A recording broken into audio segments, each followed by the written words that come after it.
Whoops. Trying to do the fade out. Didn't fade out as well as I wanted it to. Hello. What's up, party people? Good morning. It is, the 26th, 27th or something of April. Good day. Good start to the day. Up a little earlier. That's the goal. Get up a little earlier. Do a little something extra for your day. Have a little extra time to do it. Unfortunately, I didn't have any milk this morning, so I couldn't eat my breakfast. But we're here. We're here. Yeah. What's up? Hi, Katie. So today we got. Today I'm gonna go through debates. I saw Destiny has recently posted a video, and I want to go through it because, because of a few things. I am a big fan of Destiny, but also I have enjoyed watching all of the people surrounding him. Okay, I don't want to say that. I've enjoyed watching the people on the other side of the aisle, and kind of learning who the political provocateurs of the online conservative base is. And through There was one person named, and through that, you find a few people like Lauren Southern, Peter Coffin, but there's this one named James Lindsay that was always on my radar, because he had a lot to say, and he never really ended up on a debate stage with anybody. I've never seen him actually take his arguments and put them in practice and put them up against another person in their arguments. I've never seen that before. And finally, James Lindsay enters the debate stage with none other than Stephen Bennell II. So we have that going on. And not only is Destiny debating James Lindsay,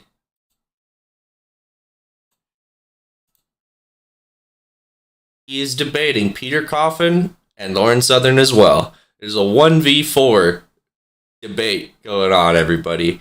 Now, everyone can say what they will about Destiny, and what you say might have some validity to it. But the thing that you cannot argue against is that this motherfucker, this guy is the ultimate bullshit detector that I have seen on the internet.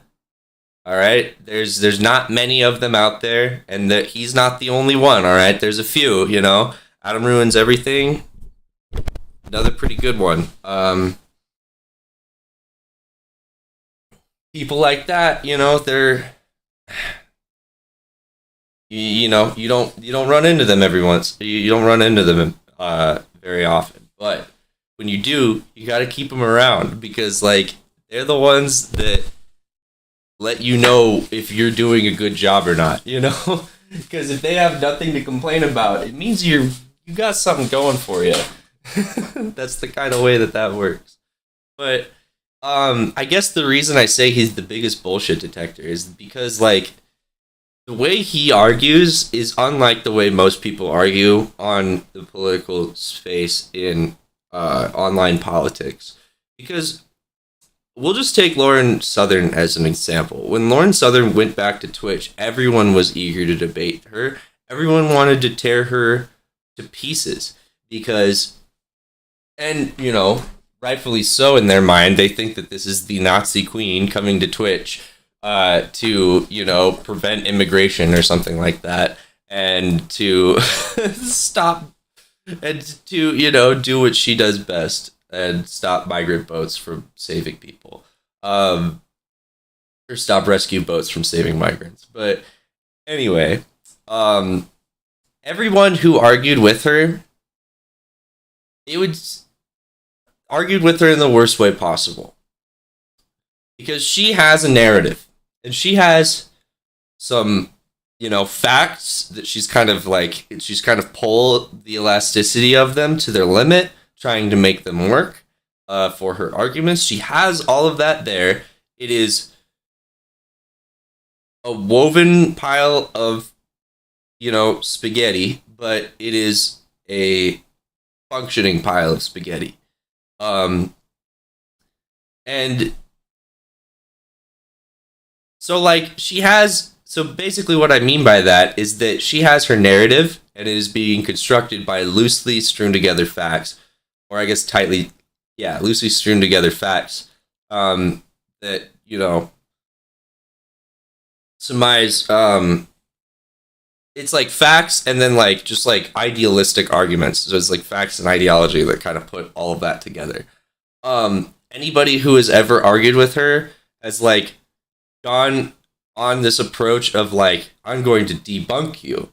And then instead of debunking, which is I'm going to take these things that you call fact, I'm going to break them down, and then I'm going to show you why this is inconsistent with what's actually happening, and then I'm going to show you the actual facts. And instead, people would do this thing where they go, I'm going to debunk you. I didn't bring the things I needed to debunk you, so instead, actually, in the middle of this argument, I'm actually just going to start presenting my own narratives. And it's you can't beat right-wing narratives with left-wing narratives. It just doesn't work. You can appeal to your echo chamber, but you're not going to convince the other person that what they're doing is wrong, or what they're doing was misinformed or misguided or anything like that, especially someone like Lauren Southern. And this kept happening time and time again. You would see people being like, I'm going to take this lady apart. They would go in, they would debate her on a topic. And this is even the worst part, is if you give her a topic, she'll actually study it. So they would debate her on a topic. They would realize that she actually did her research and they didn't. And then instead of debunking her or anything like that, they move back to narratives, and this just creates this perpetuosity of disingenuity,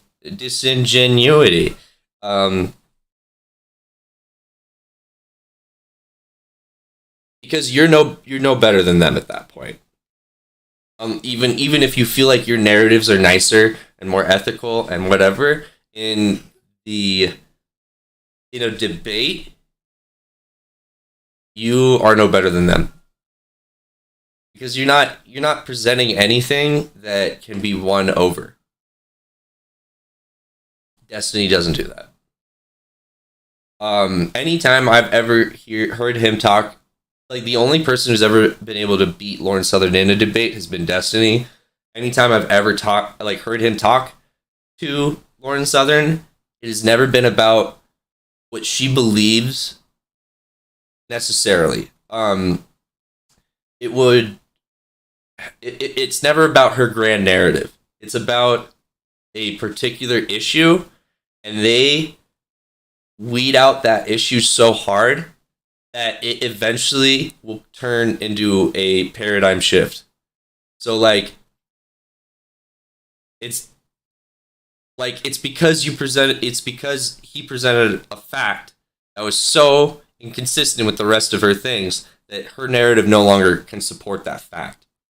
And that's what you need to do if you want to win arguments with people who design theirs around some loose change arguments, some loose change facts, and then they put that together to create their narrative. So anyway, let's get to it. Let's see the blood sports. So right now we got Destiny over on the left. There's Peter Coffin right here. This is the moderator. Then this is James Lindsay. This is the guy that I'm looking forward to seeing. And he apparently has a bit of a meltdown in this debate. So that's going to be great. And then there's Lauren Southern. Big chillin'. The lioness waiting on the prowl. I'll give her that. Lauren Southern always looks sharp. She always looks sharp. And I don't know. Presentation's a big thing,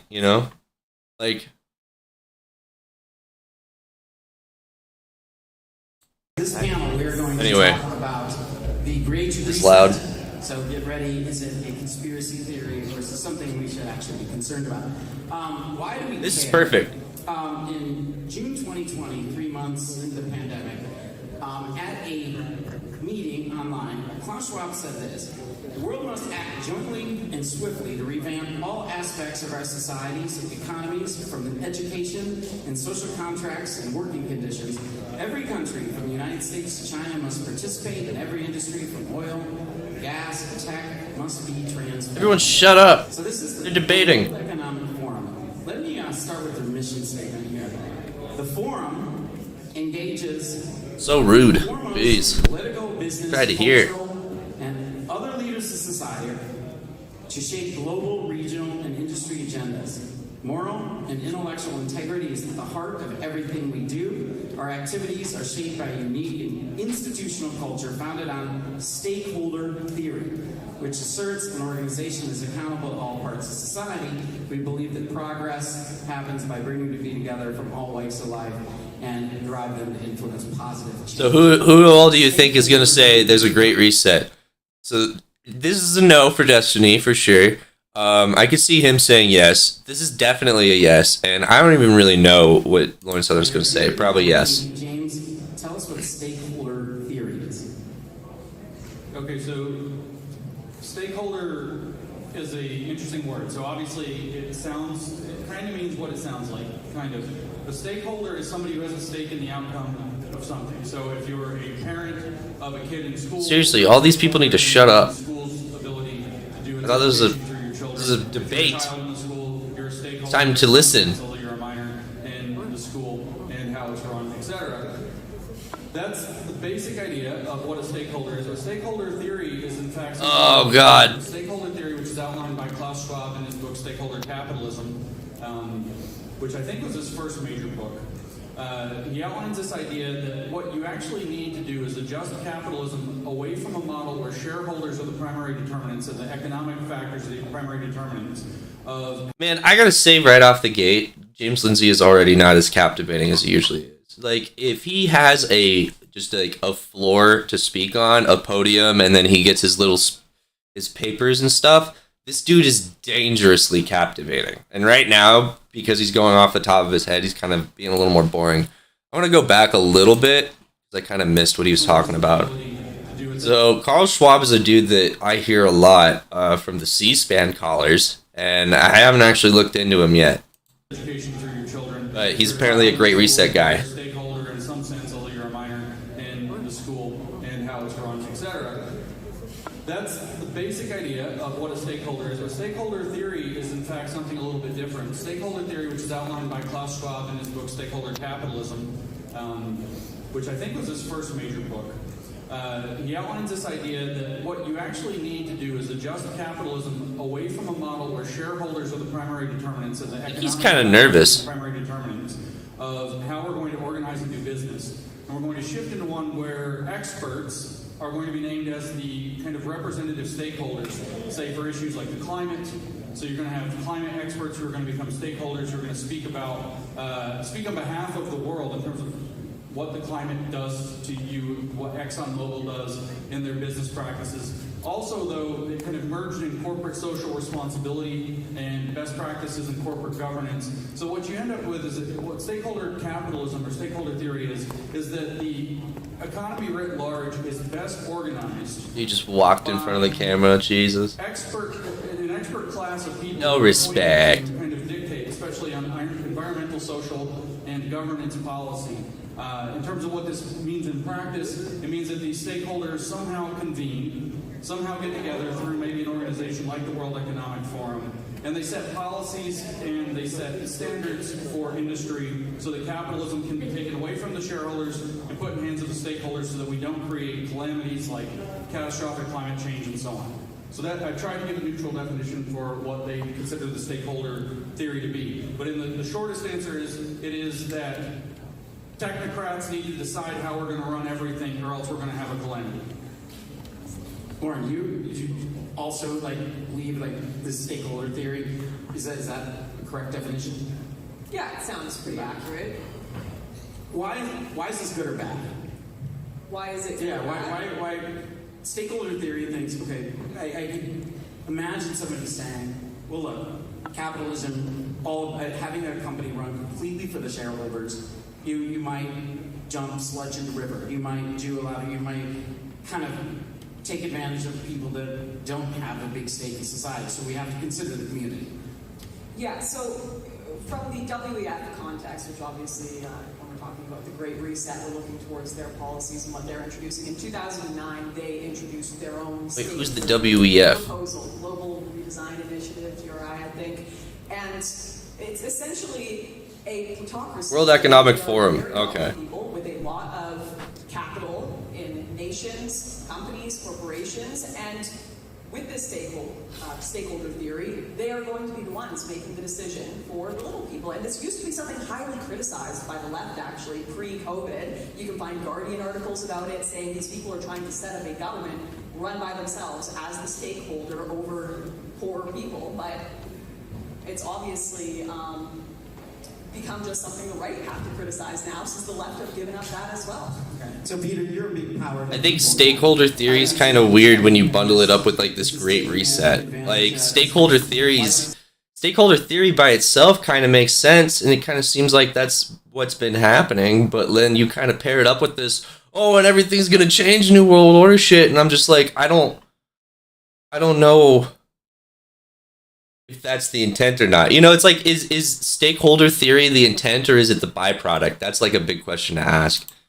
It's helping the working class. Well, I actually don't think it's helping working class. I think it's more or less exactly what they're saying. Like, oh, there's the big guy again. Jeez. Representation matters type situation where they pick the people who are going to sort of advocate in their interests. Dude, Peter Coffin is all over the place. Look at this. He's got his suit jacket, but then he's got this, like, this is probably a short sleeve button up, I guarantee you.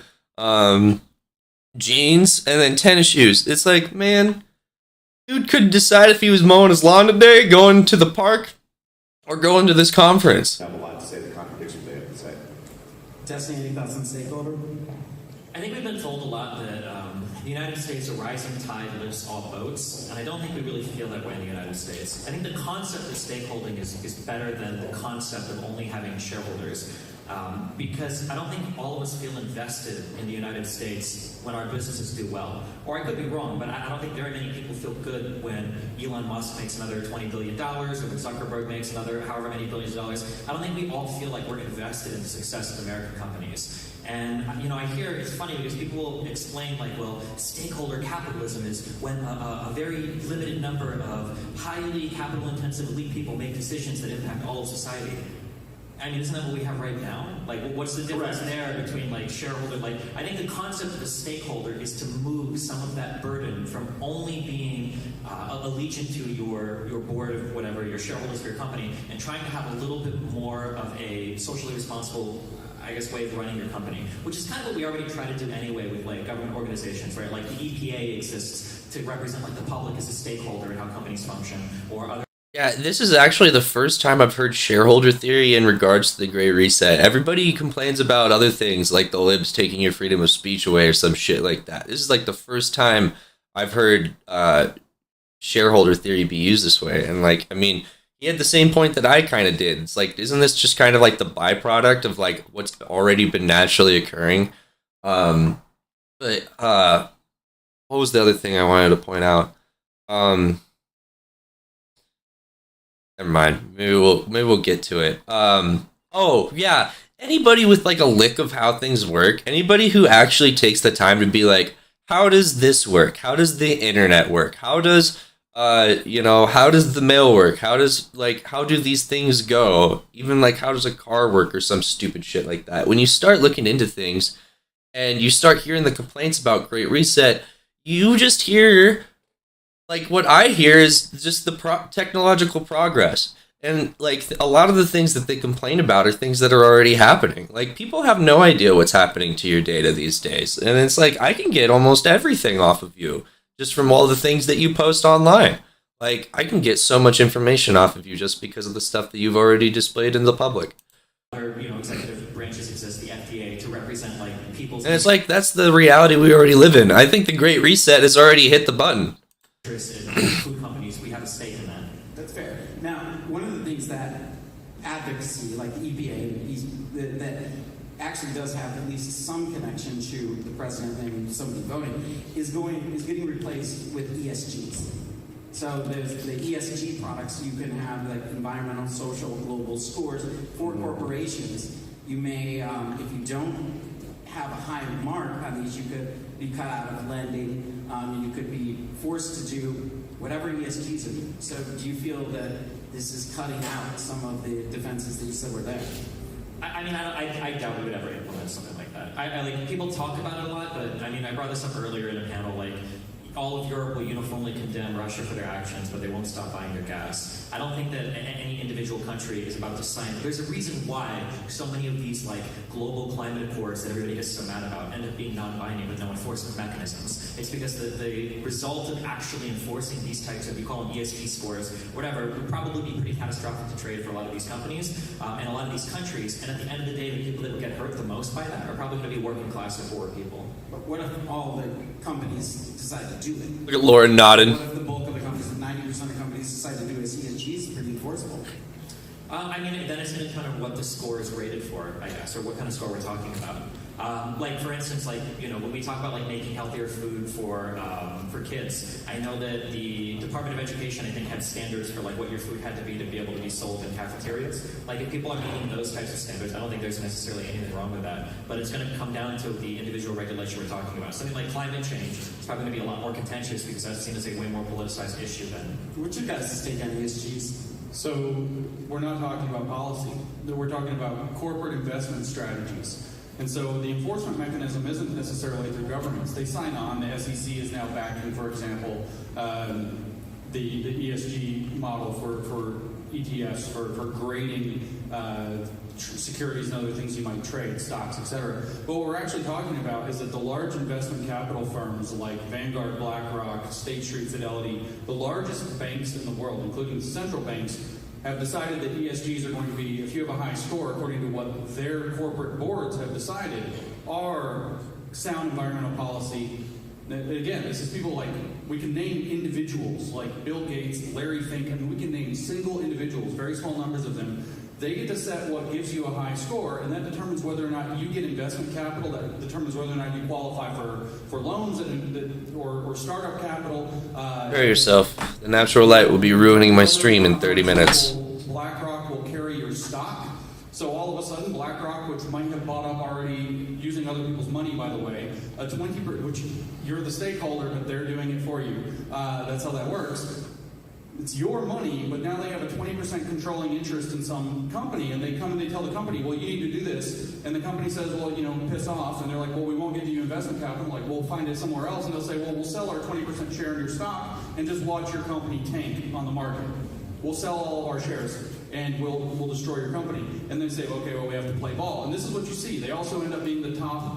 And what happened when Elon Musk tried to buy Twitter and he bought a 9-point-whatever% share, Vanguard, which is another one of these gigantic banks, bought just enough to become a 9-point-whatever, higher percent share so that they remain the top shareholder in Twitter so they could continue to dictate Twitter's policy at the level of the board. How do you increase your ESG score? Well, you increase your ESG score by doing whatever the central bankers decide constitutes sound environmental policy. For example, when COVID-19 was a big problem, they decided that there's an environmental hazard with the virus that was best mitigated by wearing large numbers of disposable paper masks, for example, surgical masks. And so your ESG score, your environmental score might have gone up, despite the fact that there's 160 billion masks floating in the ocean now, which normally we would think is an ecological catastrophe. So they get to decide. Maybe it's that they're going to cramp the fossil fuel industries, which they have been doing for a very long time, making it much more expensive to do that. Maybe it's that they're going to subsidize green energy, which they've been doing for a very long time. Maybe it's they're going to decide, as they just did when the conflict in Ukraine broke out, that all of a sudden you can raise your social score under ESG, that's the S, by investing, by being somebody like,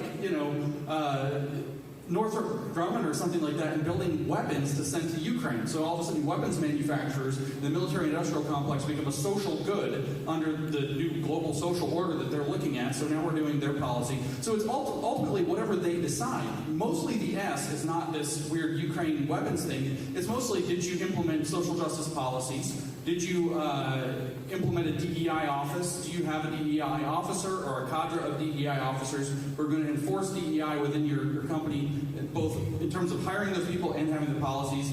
And then for your G score, you might raise your governance score by, again, hiring consultants. These people tell you ESG officers right now make about $1 million a pop. It's a 7-figure job to be a corporate ESG officer, and every big corporation, if they want a good G score, has to hire one. So this is really weird to listen to, because this is just him describing like how society works, just putting like a weird spin on it and making you feel like there's a problem with it.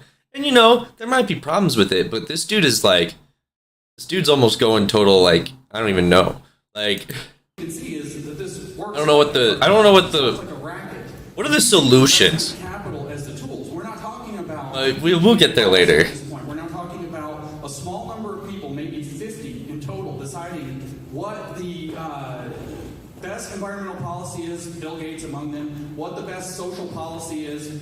Bill Gates and Bill and Melinda Gates Foundation and their educational initiatives being among them, and then whatever else is governance deciding. That's how your score goes up, and it determines not whether you're it's not the government checking you on this. It's corporations and mostly banks offering you whether or not they're going to play with your capital. So it's a totally different mechanism. It is fascism. This is the name for this, and I think we can get some strong agreement that this is the model of fascism. In fact, they call it a public-private partnership, so they don't have to call it fascism, because people would probably be alarmed if they called it fascism directly. Okay, so none of this has anything to do with fascism. I don't know why the word is invoked. Also, I think that this entire conversation... I don't know why the word's involved. ...is a huge misunderstanding of the efficiency of capital markets in the United States and across the world. Can I break up for 1 second? How many of Klaus Schwab's books have you read? Because I read absolutely none of them. Give me a definition of fascism that would be incorporated in this. It's the fusion of public and private. It is the corporatism of Benito Mussolini, where he said that he brings the corporation into the state. There's a fusion of corporate and state power, or in modern parlance, a public-private partnership. Well, that's the case that we've been in a fascist state for a long time. That means literally every single government and everything in the world is fascist. This is not what fascism is. I guess it's a fun word to use. People on the left like to use it, so maybe people on the right are using it too. I've heard it used in that kind of way too. Select group of people are going But to be it's not a substantial way of using it. Firms, and then directing their investment firms against the interests of the shareholders of those investment firms to financially ruin companies or degrade them in order to meet some social paradigm, to where they're trying to increase the scores, whatever. If that was the case, there would be so much other external capital flowing into these industries if these companies were truly being ruined by people trying to raise some arbitrary social media score. I don't think that capital markets in the United States at 17 different levels would allow a few people to make decisions to ruin the way the company performs. You do realize I feel like company performance would be incredibly dishonest too, if it were run by the state as well. Assets because they represent shareholder interests. If these companies would begin to function in a way to where they were ruining companies, people would. There's tons of capital. No. Unfortunately, when you sign up for an index fund, you typically also sign away your vote. You're giving them the power. It's a lot of information. Yeah, but what do you buy index funds based on? You buy them on past performance. If I start to see that BlackRock or Vanguard is offering me ETFs that are never being competitive with other ETFs marketed by people that don't do this weird GSE stuff, I'm not going to buy from Vanguard. Right? These guys live and die based on the performance of their funds. The idea that they're going to arbitrarily tank companies because they want to, win wars on Twitter or because they want to increase some arbitrary score. They don't want to win wars on Twitter. They want to own the world. They already own the world. There are already a select few people that have a high level of capital investment. Yeah, dude, that's the problem with the whole Great Reset. Is I guess it's because people aren't going to invest. done already got resetted. What happened to the audio? What happened to the audio? Did it just man, whoever's They already have a high amount. What's of capital. this? People aren't going to invest in funds that are underperforming other funds just because they're trying to win some. If they hold control over $20 trillion, there's What is $40 this? trillion in the world total. They have half of that. I think that's enough to dictate. I bet this is the thing recording the audio, and then they still had the video or We something. all agree that there's a few select elites that rule the world, and they're dictating our future. So I think It's we the can have tail a debate leading the here. dog. I appreciate There's a your reason destiny. why. I agree. There's a I reason agree. why they have this much capital to use, and it's because they generally perform well based on other investors in the market. People don't buy. It's not like Vanguard forces you to buy their ETFs. It's not like BlackRock or other people are forcing you to be investors in these institutional. It's not a companies. consumer market, though. They're not going to the Better Business Bureau and look at how many stars that the hedge No, fund but when has. you buy, does anybody here own any Great lefties stocks and or investment economics. funds? Does anybody here buy funds? Like, you could look at the historical performance of any of these index funds or any of these ETFs or whatever. If you've got one that's underperforming, people just aren't going to buy it. Like, there's going to be so much money flowing into these types of investment opportunities. You don't think the concentration of capital, which yes does imply past success. Like You don't Katie's think getting that really doesn't excited. Her tail's just increase flapping the fucking window. It's so funny. It could give them an advantage, but when they start acting in a way that is betraying the interests of the shareholders of these companies, I think you would see, accordingly, capital start to flow towards other investment firms. But I mean, the stakeholder model suggests that She's got a lot of energy. I shareholders don't know what it is that's like primal, Yeah. right? So what's you got could her get away attention, with saying, but hey, got this her is attention kind of the for new sure. way we're doing things, so you've got to accept a lower return. And then people sell your fund. I mean, socially responsible investing has always been a meme that people, like, you can go to you can call your investment guy. It's like, I want to invest in something social, and they'll give you like, oh, we'll go buy 10 shares of this like green energy company or whatever. This has always been a thing that's existed in investment markets. But the idea that they would start to return worse performances over time for their funds, and everybody would just accept it. I mean, at that point, that means everybody's bought into the concept anyway. You know, But I if the just don't audio's see coming anybody from the managing top their portfolio vid, being like, you know, I could this is buy the this audio, video, but, you know, this I'm is gonna the buy video, this whoever that clipped only this has did like a really good 4% job. year-over-year return, but it's because they're socially responsible. Like, I don't see a lot of people doing that with their 401ks. I believe there are a lot of things you don't see. Oh, like what? There's Are nothing you to gonna- respond to. I think the issue is that I think a lot of people just don't understand It's like, anything okay. about investment, anything about finance, anything about how these companies work. This idea that there are like 50 people that can work in contrary to so much money in the market, it shows a childlike understanding of how these markets work. That you think that one guy can walk in front of investors that might represent trillions of dollars of funds and go, well, today we're going to sink Exxon because we think a greener policy makes for a brighter tomorrow. Everybody would be like, okay, cool, good luck, and then they would take their money and leave. Anybody has the ability to do that right now. All of us can make Robinhood accounts. Everybody can make a Charles Schwab account. Everybody can make a Vanguard account and choose what funds you want to buy. Well, you Unless see- somebody is forcing you to invest in a particular fund, you just don't understand how capital markets work in the United because States. You never understand. I mean, it's not just you, because I'm having a flashback to my conversation with Jangles at the last one of these things. Incentives exist, right? These people have created these incentives throughout by building up these ETF portfolios that they've had. BlackRock did not have $20 trillion of assets at its fingertips 10 years ago. It's built up to that. It has increasingly gathered market share, and it is as it has increasingly gathered market share, or control of market share, I should say, as it's done that, it's increasingly also placed leverage on individual corporations. Again, we're not talking about consumers. We're not even talking about individual buyers of stocks. We're literally talking about the vast majority, and we have a Marxist on the panel, so he's going to appreciate this quite a lot. The vast majority Who's the Marxist? corporate stocks are not owned by individuals. They are owned by other companies. Correct. That's right. And Oh. they are actually owned by other companies. Peter Coffin's the Marxist. Two companies Okay. that own, first of all, each other, and second of all, virtually controlling stakes in almost every major corporation in the top 1,000 corporations of the world happen to be BlackRock and Vanguard, which means these two corporate boards, which probably total fewer than 20 people, honestly, although nobody knows who's on Vanguard's board, which is super shadowy and weird. We know that BlackRock is headed by Larry Fink. These two corporate boards control a unbelievable amount of influence. And so when they cook up a scheme and they say, well, look, we're going to shift to this new stakeholder theory, and under stakeholder theory, we're going to stop fooling around with short-term shareholder profitability. Oh yeah, you can have a bang year this year, and then everything's going to go to crap 5 years from now. Now we want to look, you know, they come in and they sell you this snake oil that we're going to look at long-term profitability instead of short-term profitability. Start this 10 years ago. We're just now seeing, Elon Musk has just tweeted out like today that ESG doesn't make any sense. We're seeing the challenge against Disney, which is their social score has been great. We're starting to see these cracks in this dam, but this thing has been building up for 10 years, and very, very few people were talking about it. Oh yeah, And because that's why. since we're talking about the great, Because that's why Disney's so bad. It's because their social score is so high that, you know, all these they get secret protections that we don't know about. Like, I don't understand. Like, Disney is in the spot it's in because Florida put it in that spot. Okay, literally, they literally put them there. Great Reset. The Great Reset is central to the idea that we're going to now reorganize the economy around this model, because these people who have this model of environmental, social, and governance sensibility are going to be able to better dictate what long-term sustainability and resilience, primarily, not even profitability for corporations, is going to look like. But we have a name for that, which is central planning.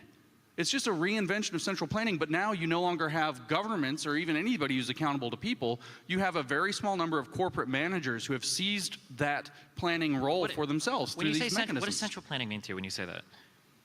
What did you say? I'm sorry. What does central planning mean to you? Central planning is when you plan the economy from within a centralized location, like a single government, or a single boardroom, or a couple set of boardrooms that are working in concert with one another. Okay, no. So central planning is the idea of planning an economy independent of market inputs or outputs, so the performance of companies. The idea that a large ESG will sink your freaking company, but you're being forced to participate in it through coercion, not through literal force. But the problem is that when you talk about Vanguard or you talk about BlackRock being these massive institutional investors, it's not just 20 people that are making these decisions. It's 20 people that are representing the shareholders of that company. That's how they have that money. That's how they get that capital. It's from people buying into their investment funds. And if they were to start tanking some of the companies that they're, I guess, investing in because of the ESG scores, that money is going to shift. Capital markets are some of the most liquid, efficient markets across the entire world. There's no way that you can just pull the wool over everybody's eyes and say, well, this is happening and there's nothing you can do about it. That money will flow to other places incredibly quickly. I don't know how old you were, Stephen, in 2008 when we figured out that they pulled the wool over literally everybody's eyes about mortgage-backed securities, which is literally exactly the same problem. But maybe you don't remember that. But I want to was not the same problem. Where did this term "Great Reset" come from? It didn't come from Klaus Schwab, even though he wrote a book right after the pandemic began, oddly in June of 2020. COVID-19, The Great Reset, is the title of a book in June of 2020, which is really fast. We're going to change the whole world based on COVID. 2 months after it came out, we now know we have to change the whole world. It's a little weird, but the actual word, the Great Reset, was in a book by Richard Florida from 2010 called The Great Reset. Turns out Klaus wasn't that creative, and he maybe plagiarized that idea. And Richard Florida looked at what happened when these mortgage-backed securities collapsed, and he was like, well, we've got to completely reorganize the economy, and we have to completely reorganize what we think in terms of living spaces. We have to have these new cities. We need to concentrate people into smaller locations, et cetera. He had a whole We didn't do any of that. For what a sustainable and resilient housing market, but also world in which that housing market is embedded, is placed. And we have to have a great reset of the economy. Then all of a sudden, you start having this shift through what used to be corporate responsibility, social responsibility, environmental responsibility, and all of a sudden you start having a very small number of very high-level elites start dictating in the banking industry, which got bailed out on ridiculous, maybe $30 trillion of assets, which they lied to the public and told us it was far less than that, and started to build this thing that exactly by which you fleece the entire population into, oh, these banks are the good guys now. They actually are, look how responsible they are. How far are we in? We're almost halfway into this debate. We're almost halfway into this debate, and the only people who are debating are Destiny and James Lindsay. But this is what I came for, so I'm totally cool with it. They have a fake flag flying outside of Goldman Sachs now, so they're obviously not doing anything evil at all. And, literally, this is how they did this. They convinced people that they had the right side of all of these social and environmental issues. And I find it really funny that, literally here I am arguing with a leftist about centralized power and the corruption of markets. That you can't see that literally the Occupy Wall Street movement was the first thing they crushed when they started to forge this unholy alliance between the big banks and the big government. The Occupy Wall Street movement did not do very well.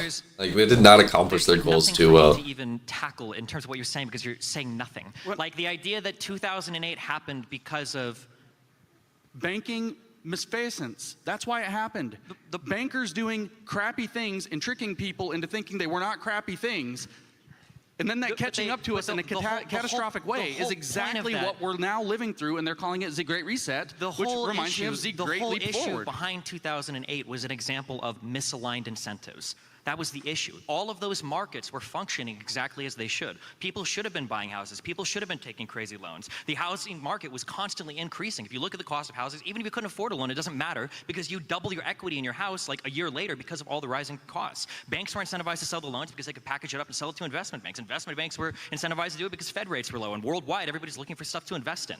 None of this points to like one individual bad actor. As much as you guys like to point to like 20 people in a room that are ruining everything, the reality is that sometimes market incentives can be misaligned. And this might be a place where people can step in and go, hey, maybe there are places where representing the broader society, maybe we can make some decisions about how these markets should function rather than pretending it's some huge conspiracy that a few people can throw away trillions of dollars of capital because they want a company to hire more gay black people or something.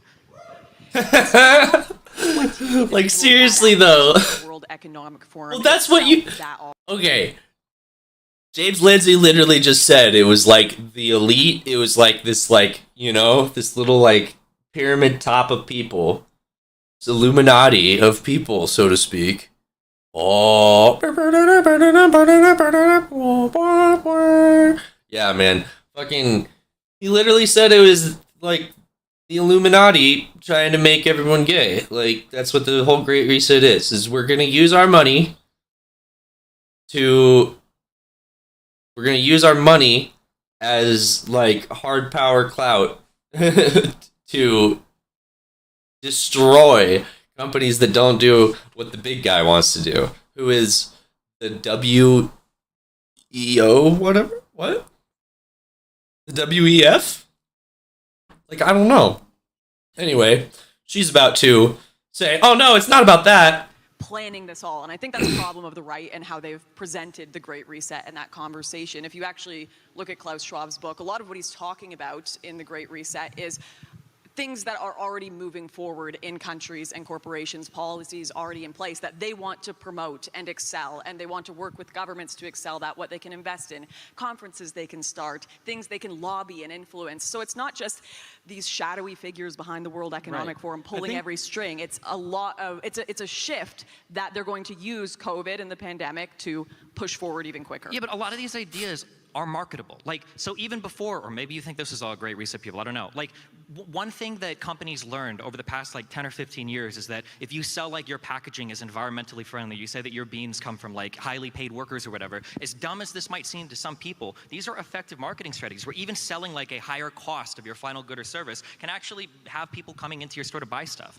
So the question is, that's like, true. Really like a shadow. You know, I used to work at this soul food. It was like an Indian soul food place, and you know, we're not sitting here, we're not movers and shakers. We're not sitting here being like, oh yes, like we're going to make this a pro LGBTQIA campus by our restaurant only serving food to gay people or some shit like that. Like, we didn't do any of that, and we didn't do any of, like,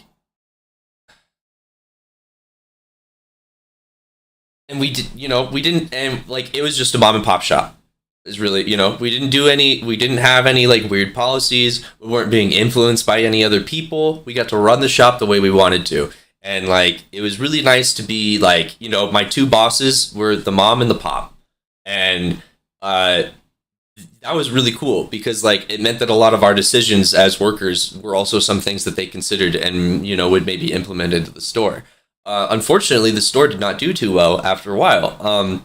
And one of the chief complaints that I would always hear is, and I tried telling them, you know, this might not have been a deal breaker, but a lot of people, they really enjoyed our food, but they really did not enjoy all of the plastic that they had to use to eat it. Because we used a lot harder, more sustainable, or not even sustainable, we used a lot harder plastics than most other restaurants would use for their takeout. Like, a lot of takeouts use, like, the very, like, you know, like, just like the, I wish I had one.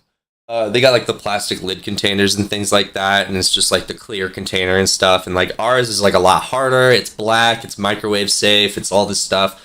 And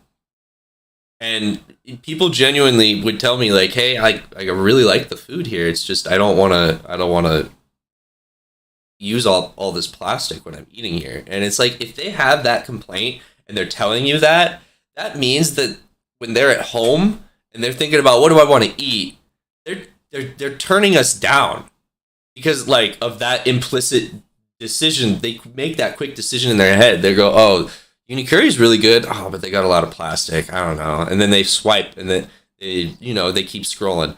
Like,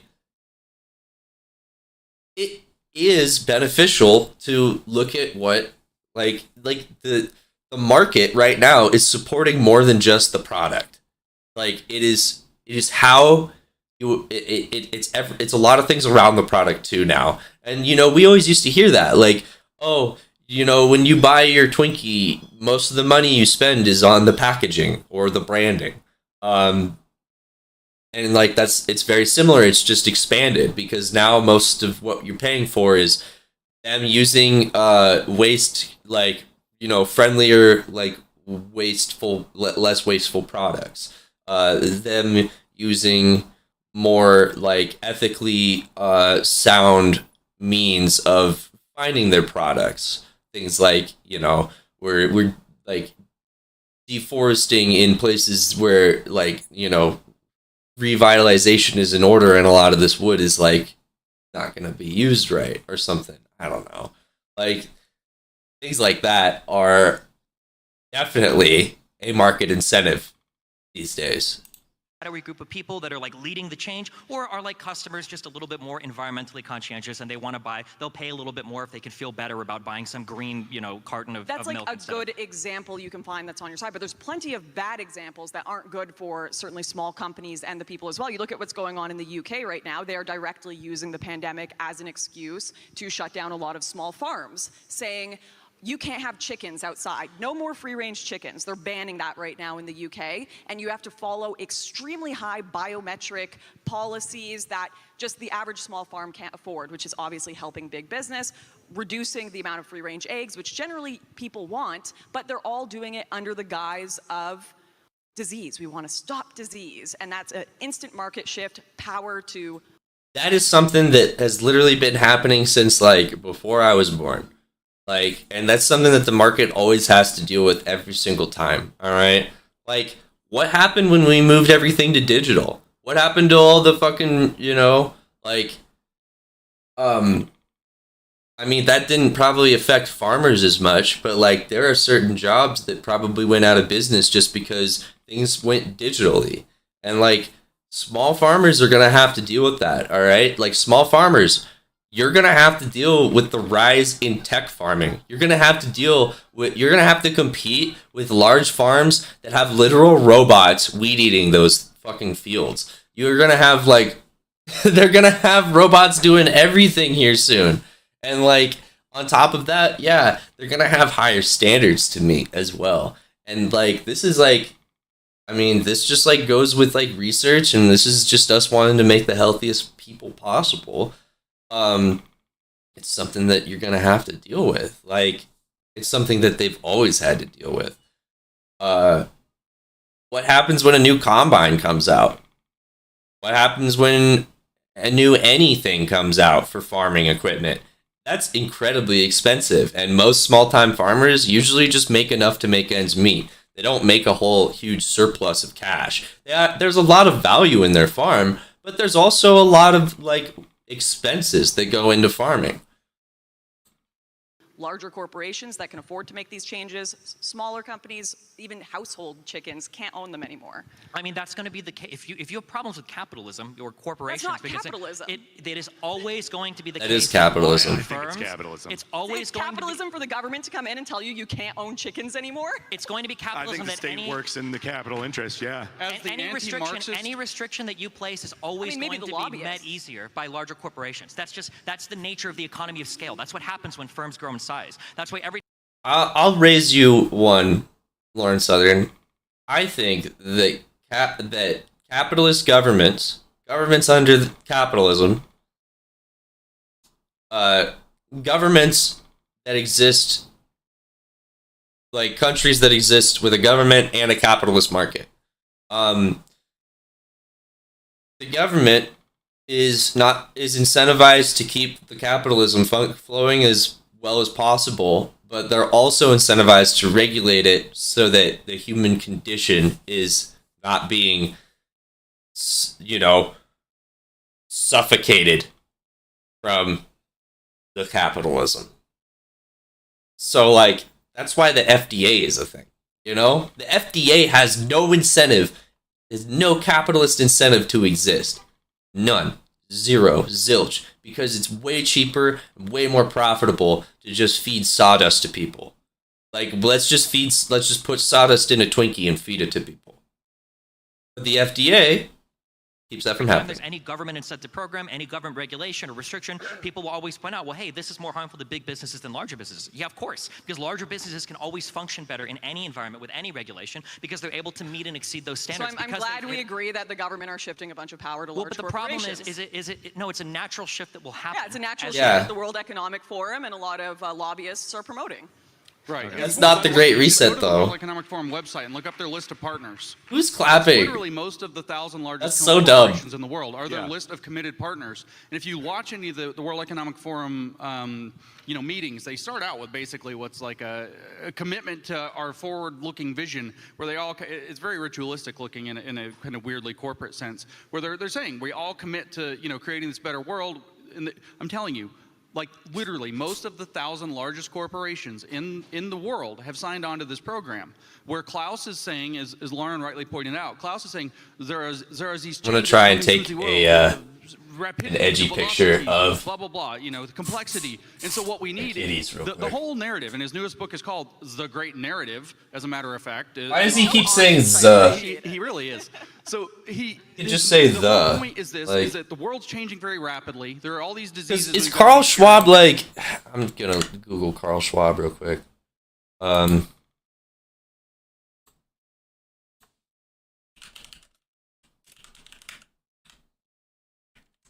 Yeah, Klaus Schwab. What are you, like a German? Ravensburg?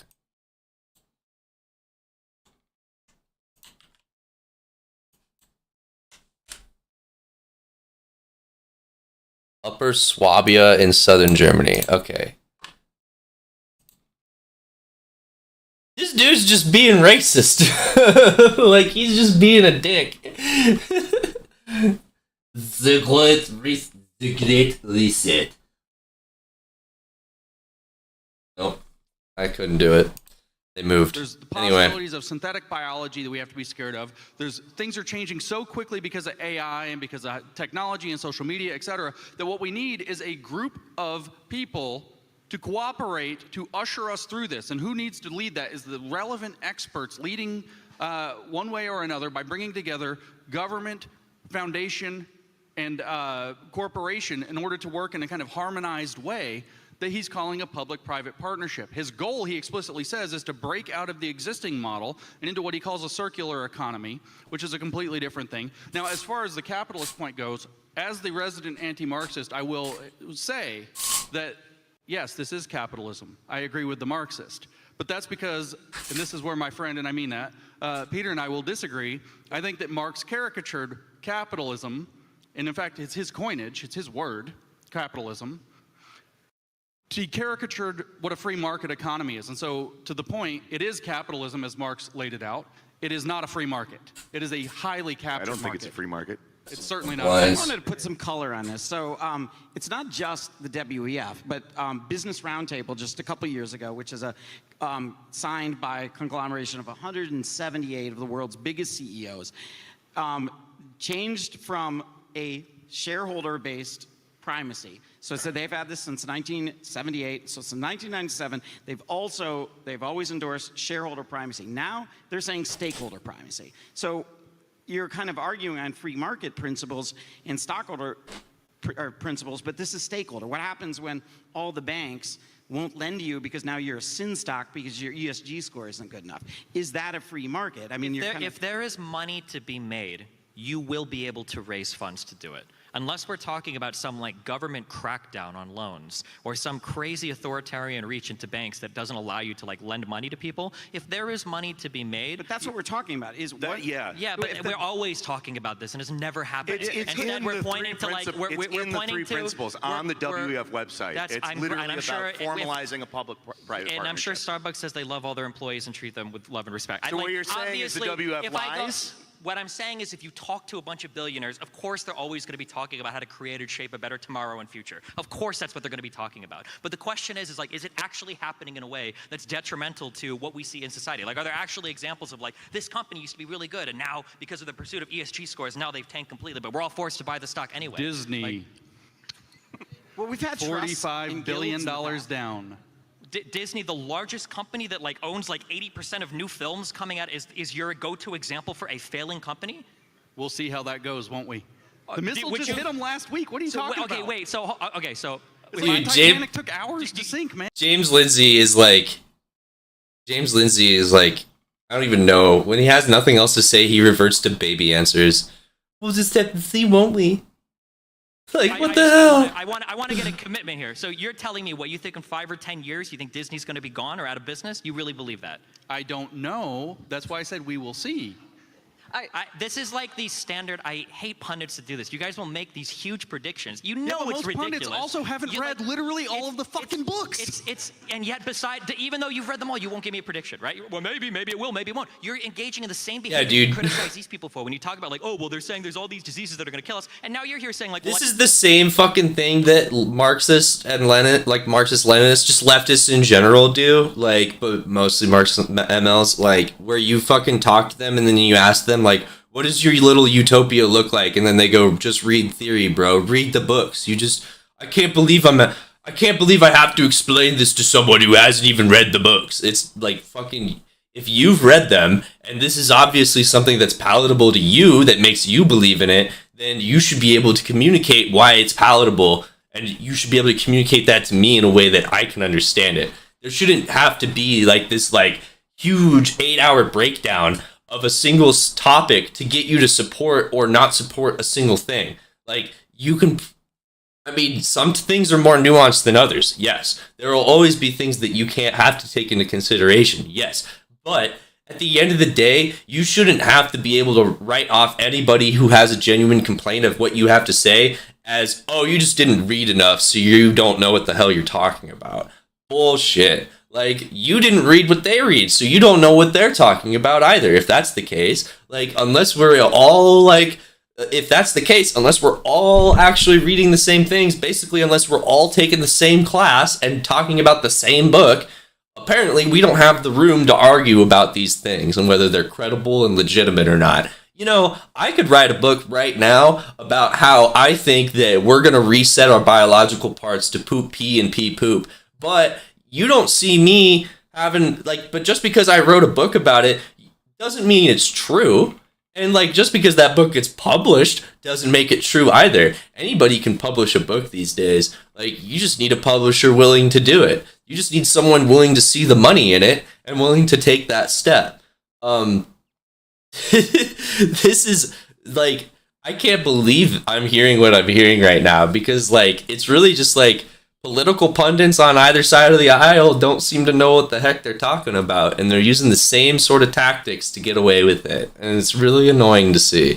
I think Disney's going to go out of business. Really? You don't believe that. No, You're just I saying said it because that it sounds Disney good. lost $45 billion in value in 2 weeks as a result of their S-score raising social policy that they blurted out online. That's what I'm saying, that they took a $45 billion hit over their stupid ESG compliant policy. That's all I said. I'm not talking about if they're going to go out of business. I hope they go out of business. I hope they burn.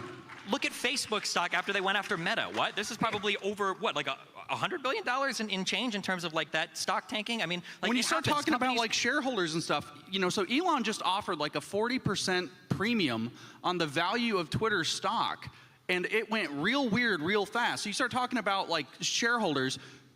We're to the point now where we're about to see a massive fiduciary responsibility lawsuit that's going to make or break how this goes going forward. So you're asking me to answer questions that cannot be answered because the door literally just opened. But if the door had not been opened, I can tell you exactly how they would go, is that we would continue to march into this sweet, sweet good night that looks exactly like the Chinese captured market system. That's exactly where this is headed. That's exactly what the point of the Great Reset is to turn the West into a copycat of China. How do I know that? They actually say it. I'm not making it up. They say that the goal is that if we want to compete with China, we have to become like China. We have to gain this extra control over our markets and put this authoritarian control in our markets because otherwise everything's too slow, blah, blah, blah, blah. Who's they? They say it. Yeah, but it's absorbing the state into the corporate sector, not absorbing the corporate sector into Correct. the state. It's the opposite. And so you're a dialectical thinker, so you'll appreciate that it's a dialectical inversion, right? It's not communism absorbing a fascist-style corporate model. It's instead a fascist-style corporate model absorbing communist principles under a mockery of them, I will say for you, under auspices of things like DEI, which, as we talked earlier, they No, mimic. with DEI, it's a different, they- different thing altogether. But it does have a redistribution scheme under the term equity. Okay, so it's like we might agree through the postmodern literature to call it a simulation or a simulacrum of a socialist redistribution scheme. I would say it's a dialectical evolution of it, and we can debate that at another time because that's not the topic. So you are correct. It's a dialectical inversion. It is a fascism absorbing a communism, roughly, whereas in China you had a communism that's opened up to a fascism within it. And this is literally the goal, is to create this model through the West, literally to create Oceania to compete with East Asia, which it's always been at war with. And that's the nightmare that I'm worried when I look at this and see what these people are actually writing and what they're actually doing and what they're trying to implement. Now, would this be, like, is Warren part of the Great Reset? For example, the Accountable Capitalism Act, right? This would provide that any company of more than $1 billion needs to obtain a federal charter from a new office that would be created called the Office of Corporations. And it would be obliged to have stakeholder interests, right? That these must be considered. So this is getting away from capitalism. Also, it would forbid directors and corporate officers from selling shares for 5 years. 40% of the board would be elected by employees, and prevent corporations making political contributions until they secured 75% of their shareholders, which actually doesn't sound like a bad idea. But is that the idea, to create a new office that would then give you permission, and this is all self-regulated? Is that part of collusion? What do you guys think? Is that Self-regulated? Come on, that's not real. That's going to be simply just acting in the interests of whoever's in control of it. It's that simple. I agree with that comment for sure. Whatever bill that you just read, there's no way that passes. No, it didn't. It didn't. But I'm saying it was proposed. Okay, Right, it didn't pass. It did not. Okay, yeah, Right. because nobody's going to have boards elected by workers because it's contrary Right, but to the like, interests of the people on the board. The fact right? that it was being Exactly. proposed, like you'd say, like Tons of can't be people propose conspiracy all theory. sorts of insane legislation all the time. This is like the part of the United States congressional history, right? People do this all the time. I'm pretty sure Ron Paul is out there somewhere drafting another bill to go back to the gold standard still. Like, I mean, like, yeah, all sorts of stuff that's being proposed in Congress all the time, right? Crazy, you say? What about the digital dollar? There, an executive order that we must urgently pursue a CBDC. Do you think this is part connected to what Klaus Schwab might want? Yes. CBDC? Yes, because a digital dollar sounds great, and you say cool things like, crypto, or they say cool things like blockchain, and it sounds super secure, but they've already explained that they want this digital dollar to be programmable. They want to be able to dictate what you're going to spend. If you remember, we were talking about central planning I got made fun of earlier. They want to be able to dictate what you can spend that digital dollar on. So maybe your digital dollar can only be spent over the next 30 days. So A central bank negative digital interest rates. Maybe they currency can say that is they're a going digital to, currency will only allow you to issued spend by a central $8 bank. on, say, you can only spend That's $55 weird. a month on meat. And That then must be everybody their else way has of, it's potatoes for you. When you start must be talking their way about of countering programmable crypto. dollars, and if you've been to China, I've been to China many times, they can turn Just off make your our own dollars. crypto. You can go to the store and they can tell you, well, you can't spend money today. You can't buy a plane ticket today. You can't buy a train ticket today. You can watch this propaganda video and then you can buy a train ticket. These are the kinds of things that they actually implement in China. When you start messing around with the way they got there, by the way, over the many years I went to China, started out, I used to go get my fistful of red money. Like literally it's red, the 100 yuan note is red. And so I had my fistful of these like 100 yuan notes. And then year after year, it was like, well, we can't go to that place. We can't go to that place. We can't go to that place. And it was why? It was because you can only pay with WeChat. You can only pay through the QR code on your app, which is connected directly to the Bank of China, which is now controlled by China, therefore controlled by China's central bank. And that got hooked into their social credit system.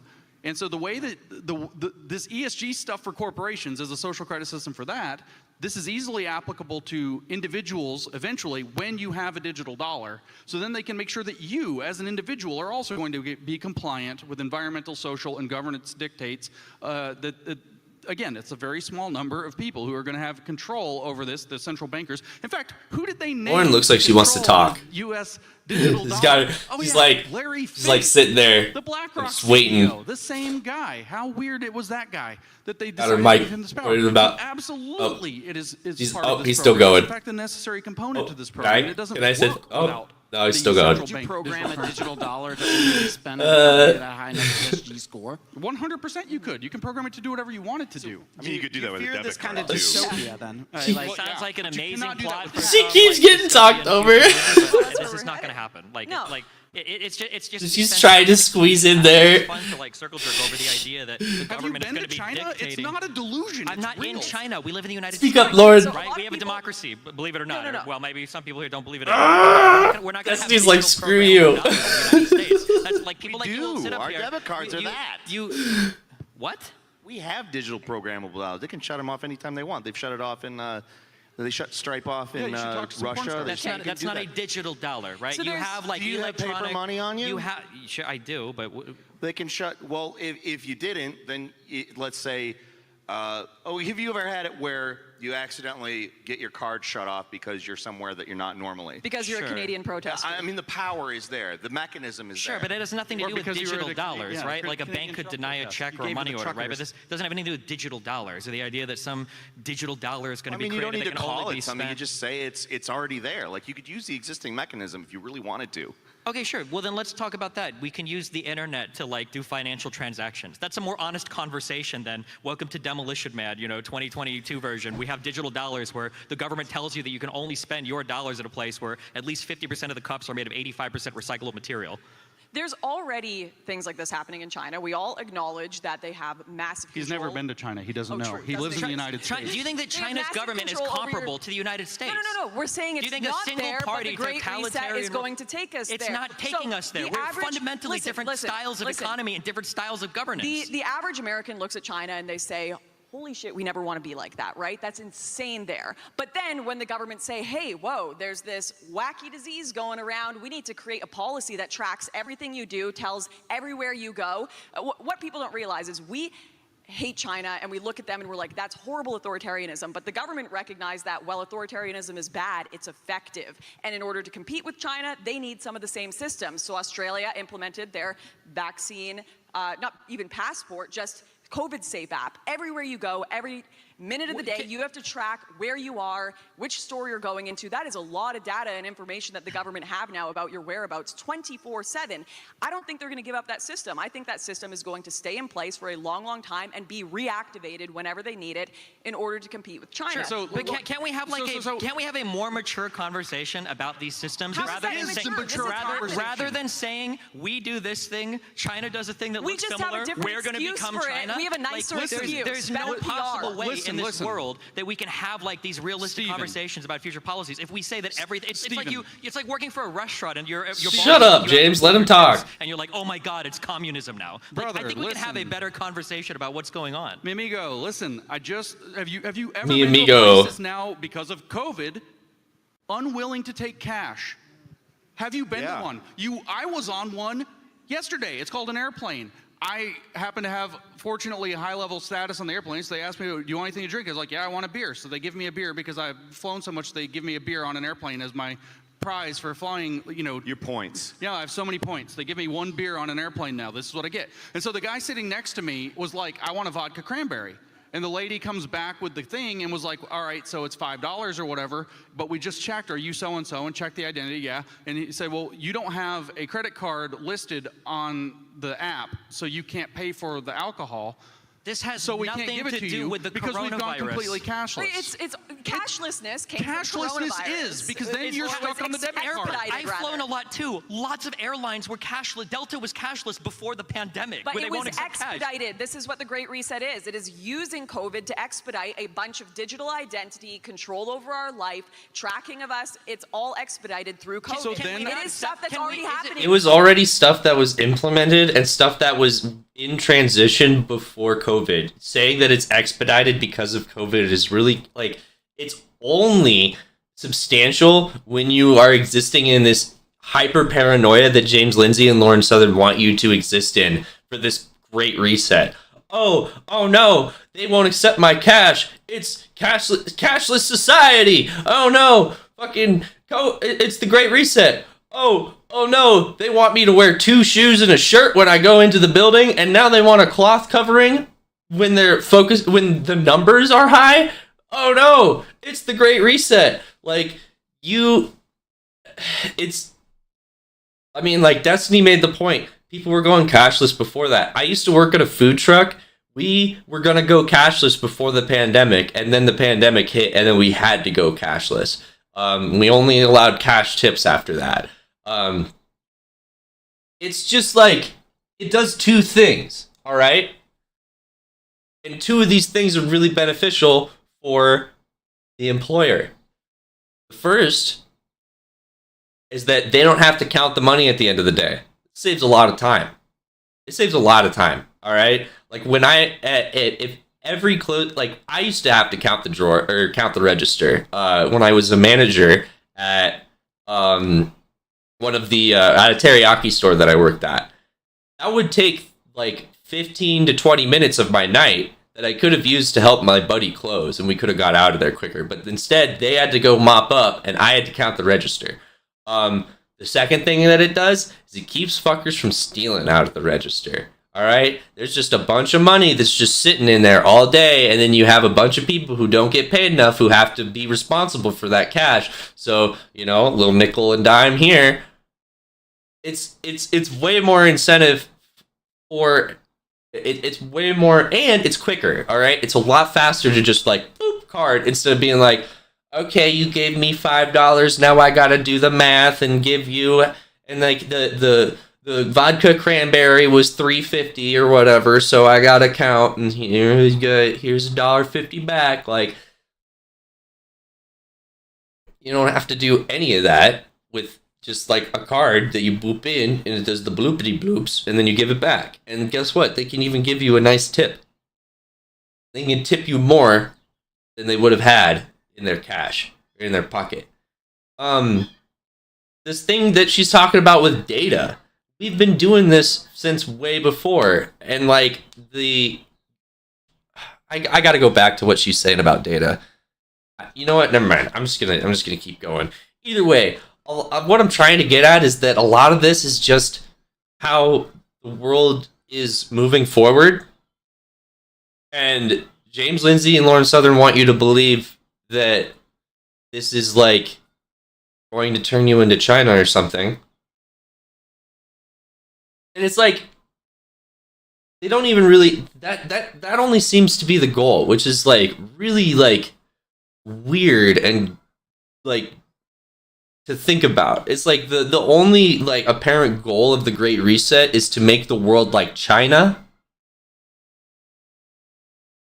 But most of the world is not like China. So that is really confusing to me. But anyway, we're going to keep going. We can witness, we can track, absolutely. Can we not separate out this like weird idea that we're doing it for some authoritarian, shadowy reasons versus there is a lot versus? I think they think I'm so sorry. I almost finished the sentence. Like, I almost finished the sentence. That as technology evolves and people are looking for convenience in more places, that some things end up getting streamlined. Do you think it's about convenience and not about making money? I think it's both. People want convenience. How many people like picking up their Google phone and then they click their Google Gmail that goes right to their thing and they can push one button and they can access all of their cash. So and, I'm sure I understand that there is problems with centralizing this much stuff around certain like corporations, but you don't need a shadowy government 20 people to do it. Agree. You just need a bunch of people that want convenience in their lives, that technology. Yeah, call us a law marketing I think the right wing have done themselves a massive disservice by portraying this as a conspiracy theory. They talk about it like it's all shadowy. It's not. It's all out in the open. It's all being talked about. Of course, the government and corporations want more power, and of course, a lot of them. It's like you're literally talking about things that, like, it's literally just a perspective on things that are happening. All they are talking about are things that are happening, and then they're lining it all. They're threading it all with a narrative of this is bad. You should feel paranoid about every single little change that happens in your life. Because this is someone trying to control you. This isn't someone trying to make your life more convenient. This isn't someone trying to incentivize your consumption.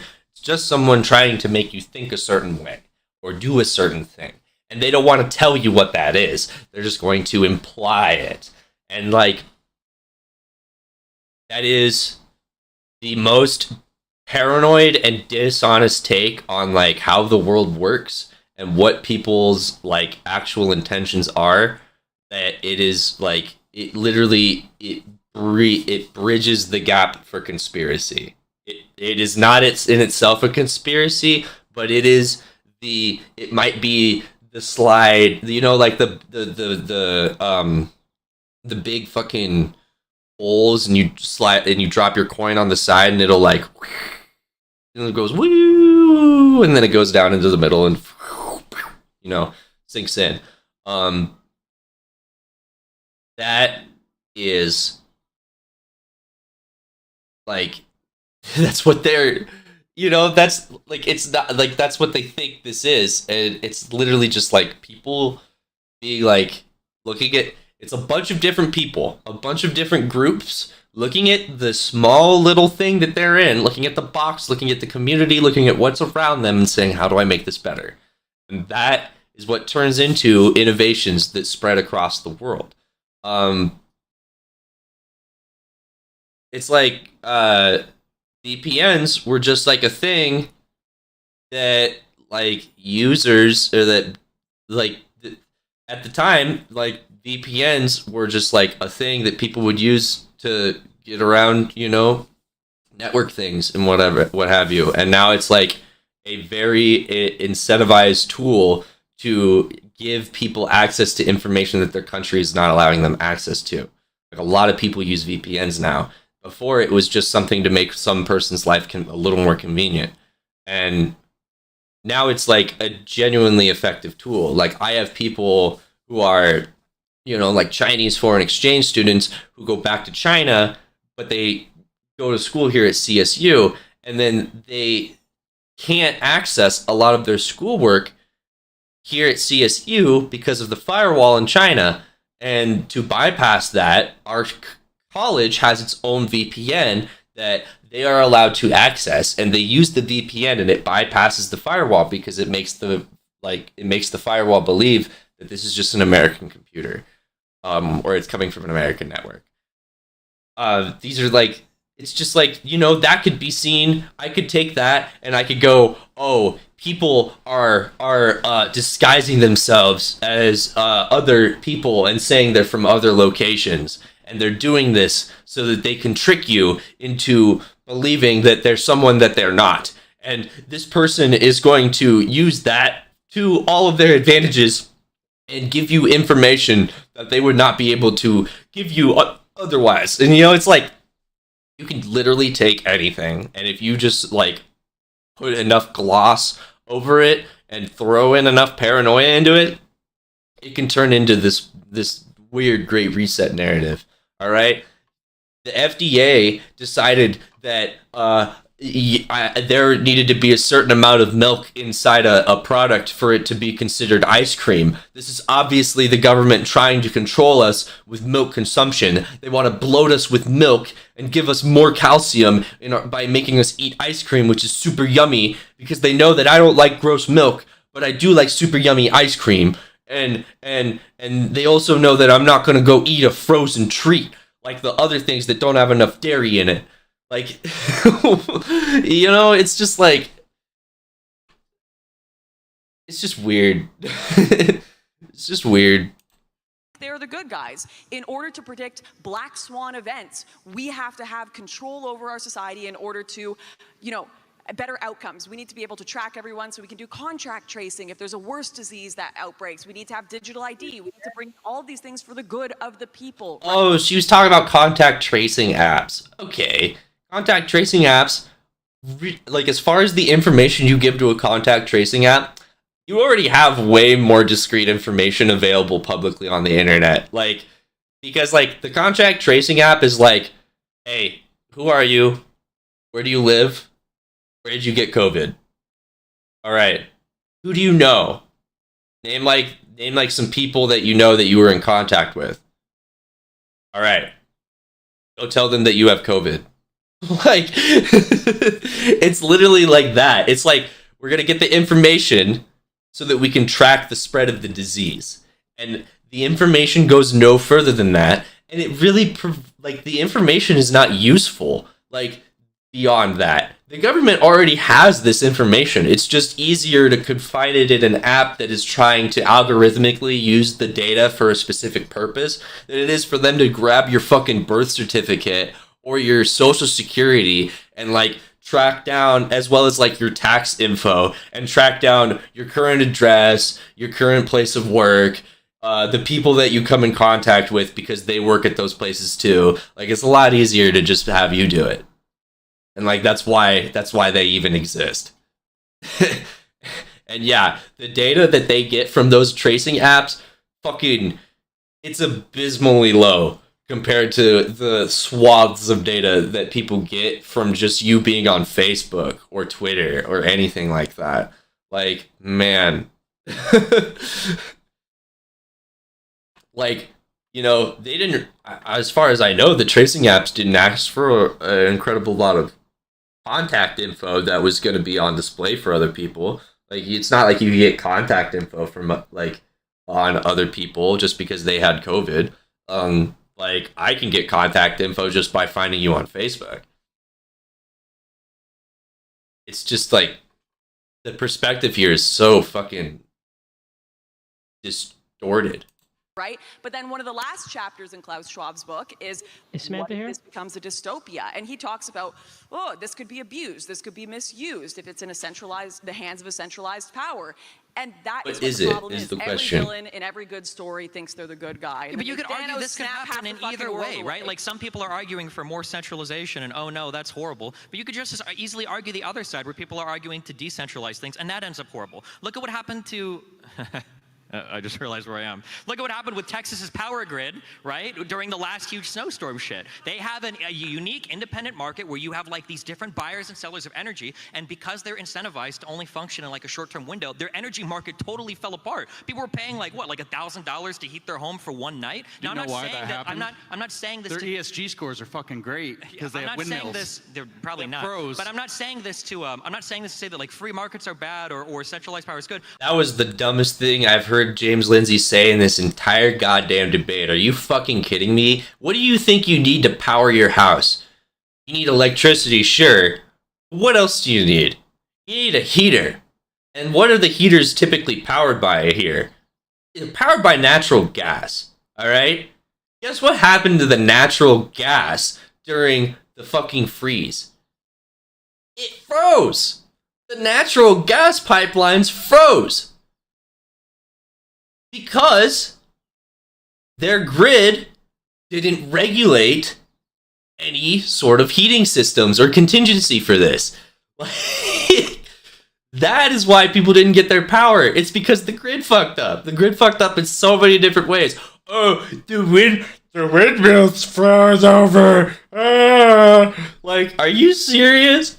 The windmills froze over in Texas? Texas, like, is currently developing windmills. They're doing it because they saw the price incentive. Like, they're still on whatever, like, they're still on, like, coal and natural gas and all kinds of shit to, like, power their stuff.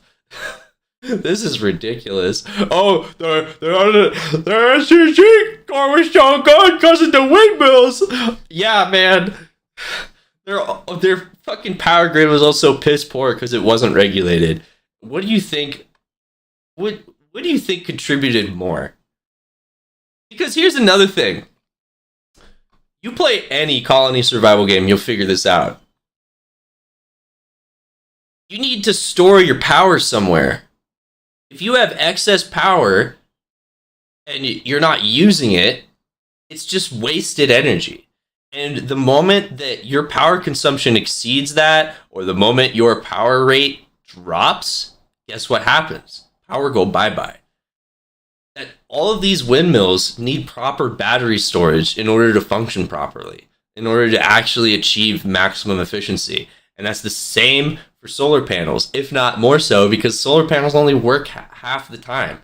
They only work during the day.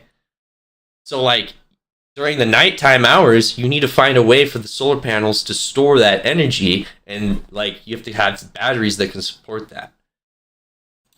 I'm just saying that, like, you can go too far on either. This fucking five-head take there, holy cow, was that stupid. That was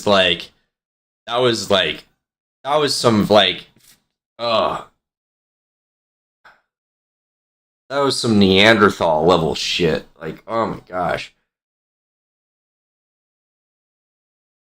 you don't even need to be like well educated or well versed in you need to be an electrician to know that. You know, you just have to do some deductions.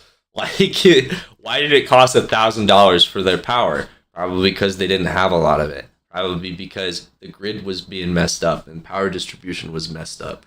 Probably because, like,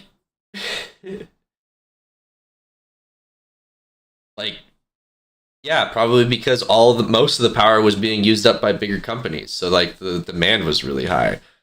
Some of it could have just been the company deciding to fuck you over, because guess what? They're in a state that doesn't regulate how they do business. Like, holy cow. Just say, like, unilaterally, Let me just take these 5 contributing variables and boil them all down into one stupid problem. That way you can complain about it and get nothing done. all forms of centralizing any. Could you imagine how that, like, oh my god. Imagine, like, you have a computer and the computer has, like, a software bug or something like that. And then you just decide, or maybe like some little bit of hardware is going bad on it. Maybe your fan is getting a little, like, you know, maybe your graphics card is kind of just like seen better days or something, and it's time to get a new one. Or maybe your RAM's getting low or something. I don't know. Like, there's obviously a problem, and then there, like, might be some other little problems that are kind of surrounding the big problem, because this isn't working at its maximum efficiency, these all other ones are kind of dulling down. But instead of you saying, could it be this? Could it be this? Could it be this? What's wrong? What's happening? What do I need to do? Instead of you troubleshooting, you just go, well, this is a, you know, this computer was built by a Democrat or some shit, you know, like, you just decide that, like, you just create some weird bullshit reason that doesn't even exist. Or, like, I don't know, the computer didn't eat enough vegetables as a kid or something, you know, like, you're creating just this like nothing burger statement that really just, like, means nothing and creates no solutions out of it. I'm trying to think of something that's a little closer to, like, computer related that still is like, no, it's not that at all. It would be like, oh, I know. It would be like you sitting there and, like, you've always had a lot of icons on your thing, right? There's a lot of icons on the screen, right? And now your computer's running super damn slow, and you decide it's got nothing to do with the hardware, it's got nothing to do with the software. It's all these damn icons on my display screen. It's all of these. These are slowing it all down. But you don't get rid of them because you have to have some of them. Because, like, how else are you gonna, you know, you don't know how the toolbar works. You don't know how the start bar works. So you gotta, how else are you gonna get to your Google Chrome, your Internet Explorer, or whatever? No, that's the exact kind of stuff. That's what James Lindsay and, like, Lauren Southern, but mostly James Lindsay, is doing. They're saying, all these problems that are happening, why is that? Well, obviously, all these hardware problems and these software problems and these deficiencies and these inadequacies, why is it all happening? Well, obviously, it's just the icons on the damn screen. If the George Soros icon wasn't a rainbow flag right now, this wouldn't be happening. Anything are always going to be bad, when free market stuff can be bad as well. Like, we need to be a little bit more intelligent. But free market stuff is harder to abuse. I disagree with that. Absolutely is not true. Corporatism, sure, like massive. I actually think that this is just an acceleration of what we've been on the last 30 years. I don't think that this is something that is new. I don't think that this is something that we need to look at as, like, fundamentally different or a big change. I think it's stuff that we've been seeing accruing over years. And I think that comparing it to China, Peter Coffin finally says something that isn't just like, because I yes think that a lot or no, of and, like, out of the finally useful as put forward. I don't think that I don't necessarily think that planning is an evil thing. I don't think that it is an issue. But I think the issue here is not so much that it is planning. I think that it is centralized power over the planning. Whether it be corporations or government. And I think that that's the direction that corporations have been heading in for decades. And well, it's always been the direction, but that's what the point of them is to get more and profit more. Yeah, and just to bolster your point, by the way, Klaus Schwab published his first book in 1971, so 50 years. But Destiny, why do we need? Doesn't Doesn't shareholder capitalism already account for what you're I saying? love this Like, Carl why do you Schwab think- guy. He seems like he's smarter than most people in the world and has been for over 60 years. Capitalism. Because shareholders don't always represent the interests of the public. There could be like really bad You're negative worried about behavior. the short-term thing, though. So, but why would if Pfizer's making dumb moves to make sure they make their quarterly number, and some other good drug company has been investing some kind of long-term thing, but it's trading as a discount, and then gets huge because everyone was looking for the quarterly profit. Like, isn't that the solution to the short term? Why do we need ESGs?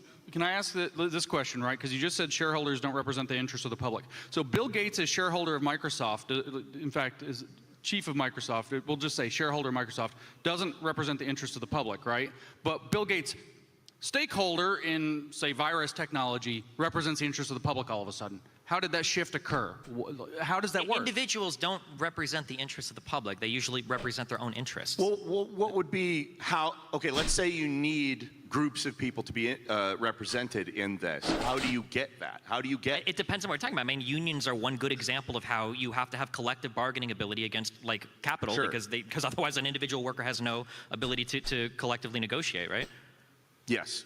But that's representation. That ultimately puts forward people. And if you have people that are ultimately not necessarily on your side, they're more willing to collaborate with the owners, then you're going to see policies that maybe favor the owners more than the quote-unquote stakeholders in this case. And that's kind of the issue. Well, I think that's the whole idea or concept of the stakeholder model, is the idea that shareholders don't represent the interests of stakeholders. They just represent the people on the board trying to make money. They're representing the shareholders of the company.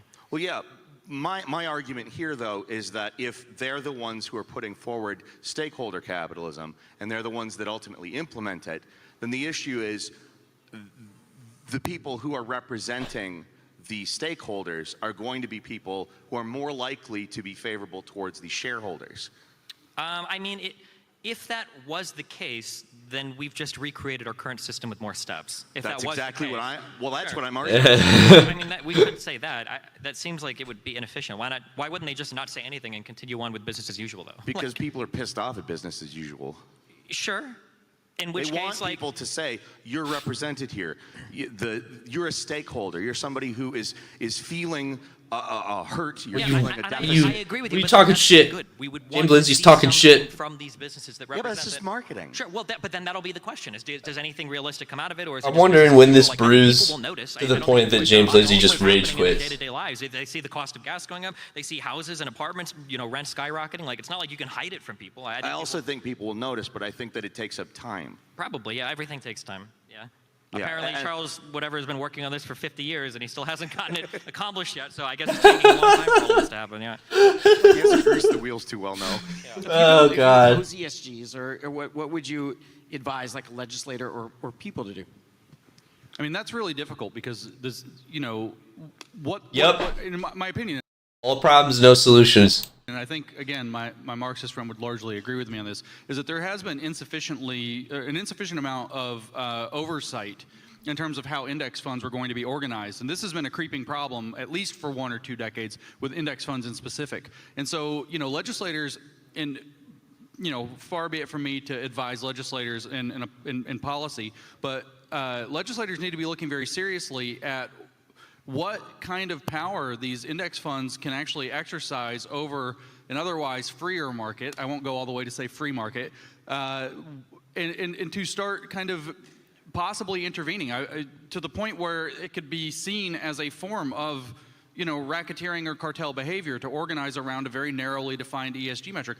I wouldn't even care if there were ESG metrics personally, if there was any mechanism by which competition into what defines an ESG score was introduced into the ESG system. If there was 20 different definitions, then maybe we could hash it out and see if it's worth doing. But right now we have a very narrow definition that's controlled by a very small number of interests, which I think that if you start, of course this is executive branch, not legislative branch, but when you start having cartel behavior organizing across corporations, then the legislators can take steps to make certain things that have not been regulated or illegal. They can make those things illegal or bring regulation to them. Executive function, if it weren't also playing along with this game, like I said, the Securities and Exchange Commission has already decided to go along with this, could very easily step in and say, wait a minute, this actually hinders a freer market. This actually is a captured market. This is even, possibly a racketeering-based market, and we're not going to allow that. And we're going to start breaking up some of these big investment firms and spreading that back around, or we're going to get rid of proxy voting or change the rules around proxy voting so that it is the individual shareholders, that I could call up and say, BlackRock, you manage my assets, and here's my opinion, or whatever. Right now, I guarantee you cannot do that. They do not give a crap what you think. And you've actually given over your proxy voting power, which that could be returned. These are ideas that could possibly be brought to bear on this. Do you want to should we just get rid of institutional investors, or do people need to go back to buying stocks? Do we outlaw index funds? Because this type of behavior. I didn't say outlaw them. I said that we should be looking at the way that they can be misused to capture markets and to concentrate power and to regulate around them. Everything you're saying is still misused. If I have a fund and I'm allocating so much money across different sectors, I would expect these people to be making certain types of demands on behalf of these companies for the fund to perform well. I don't understand, is your suggestion just that index funds that operate in ways that increase the performance of the index funds by voting accordingly across different corporate boards should be outlawed? I don't understand what the solution is there. But as we're still going in this, go line up if you want to ask a question. So I started by saying, far be it from me to advise policy. What I'm saying is that what we have is a situation where people who are actually geared to study this policy should be stepping in and making certain behaviors illegal because they are capturing a market. What kind of behavior? What do you mean? What is a bad behavior? Well, here's a bad behavior. Telling people that if they want a around satisfactory the very score to end have their company at represented 113 by is where the rage quit happens. program of ESGs that they have to we'll see. freaking hire a $1 million a year ESG officer that implements that and only that policy because only that ESG officer is qualified to dictate what actual ESG policy looks like. Why wouldn't a fund have the ability to decide who they want to invest in and maybe set some qualifications for that? Different funds because they didn't have to bake the cake. What? I don't. They're a private business. They can do whatever. They can do whatever Dude, they want. I almost I almost can't, or I almost shouldn't, because of just how hard, how much of a hardliner for misinformation he can get. But I almost want to show you guys a speech that when James Lindsay does his speeches, it's almost scary how succinct he can get about a certain topic, even if the topic is something like CRT or, critical theory. It seems to be what he likes to jump on the most. I almost wish that he was talking about that more than this Great Reset idea, because it doesn't seem like he actually... It seems like he's read the book, but it doesn't seem like he does a lot of his own research, and he doesn't do a lot of his own argumentation for it. So he's just fucking sitting here like a little kid, dude. It's been every single response to Destiny has been the most I don't even know. It's this is the exact sort of conversation I get out of some fucking middle-aged dad who only watches Fox News and Newsmax for all of his information. He's well, it's the people that want the money. You're who's the people that want the... Well, it's the rich people, It's it's the guy who bakes the cake. It's man, why don't they do this? Well, because they didn't have to bake the cake. It's man, you're just saying nothing. You're just it's just a whole lot of ways to say nothing. Not mean anything. And yeah, the biggest problem I have with all of this is it's the same thing that anarchists do when they tell you about the system being bad, and then you're so what should we do about it? And these guys just dodge the question because they're well, there's a lot of problems that need to be solved, and blah, blah, blah, blah, blah. But it's well, what's the key issue that we need to focus on? All right, let's start here with where we're at, the present, right now. What do we need to do? And a Marxist they're literally painting the picture that every single part of your system is fucked up beyond repair. It is irreparably fucked up and is operating against your favor. That is the narrative that they are presenting. When leftists do this, their solution is burn it all to the ground and start over. It's literally when an anarchist says something, their solution is destroy the system, start the system over. That seems to be It's like I will almost give credence to the anarchist in this situation because they're actually presenting a solution. It's not a viable one, but it's a solution. Like, these dudes, they just want you to be scared. They want you to just live in fear. They want you to live in perpetual paranoia and they want you to be they want you to constantly feel like you need to be this virtuous protector of truth and justice and the sanctity of your country and all this shit. Like, they don't care about the solution. They just care about what they do to you. Decide to jump through that hoop to gain that institutional investor, maybe they think that that decision isn't something that would be negative for the company. Like, there's tons of capital out there. Jesus, if you go to California, you can get $10 million to fund any crazy random idea that you have. Try to do it with a bad ESG score. Try to get investment capital with a low ESG score. I promise you that if you have $1 million or a $10 million idea, an ESG score is not going to get in between you and some angel investor. Have you talked to any of the people that actually do this? An ESG score is for companies after they're already established. Like, if you're trying to put a company together, I'm sure your ESG score is not going to be the consideration. Like, first of all, do I have an ESG score? I'm going to look this up right now. I'm going to give it a Google. Here we go. ESG score.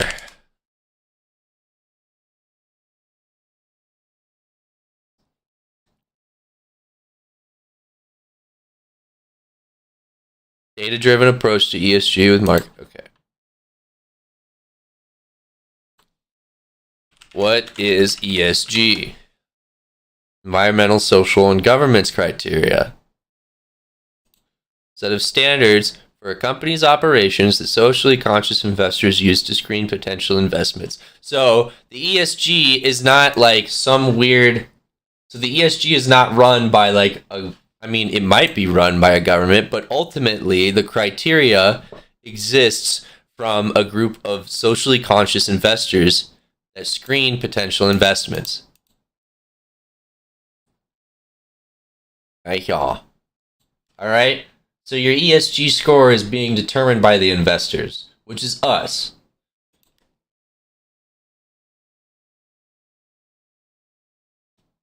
Environmental criteria consider how a company performs as steward of nature. Social criteria examine manages relationships with employers, suppliers, customers, and the communities where it operates.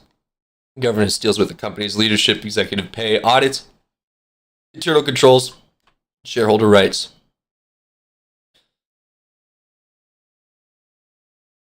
It's increasingly popular ways for investors to evaluate companies in which they might want to invest. Many mutual funds, brokerage firms, and robo-advisors now offer protections that employ ESG criteria. Oh, products, not protections. ESG criteria can help investors avoid companies that might pose a greater financial risk due to their environmental or other practices. That's another thing that people need to be in consideration of, because a lot of, like, I think a big reason this is in place, this ESG thing is in place, is because a lot of companies get sued for overstepping their boundaries as a company. Like, a lot of companies get sued if their shit causes natural disasters and causes substantial damage to a lot of people. Companies get sued if their data leaks and stuff. Or I guess it doesn't. They don't necessarily, I don't know, data's kind of weird. You wouldn't necessarily be getting sued if the data leaks, but investors don't want to be a part of a company that isn't secure, and investors don't want to be a part of a company that is destroying their world, especially if like the consciousness of environmental protection is kind of increasing. But yeah, this is they like to just make the ESG sound like it's some weird like elite group of elites doing elite things with their eliteness, controlling and dictating our very lives.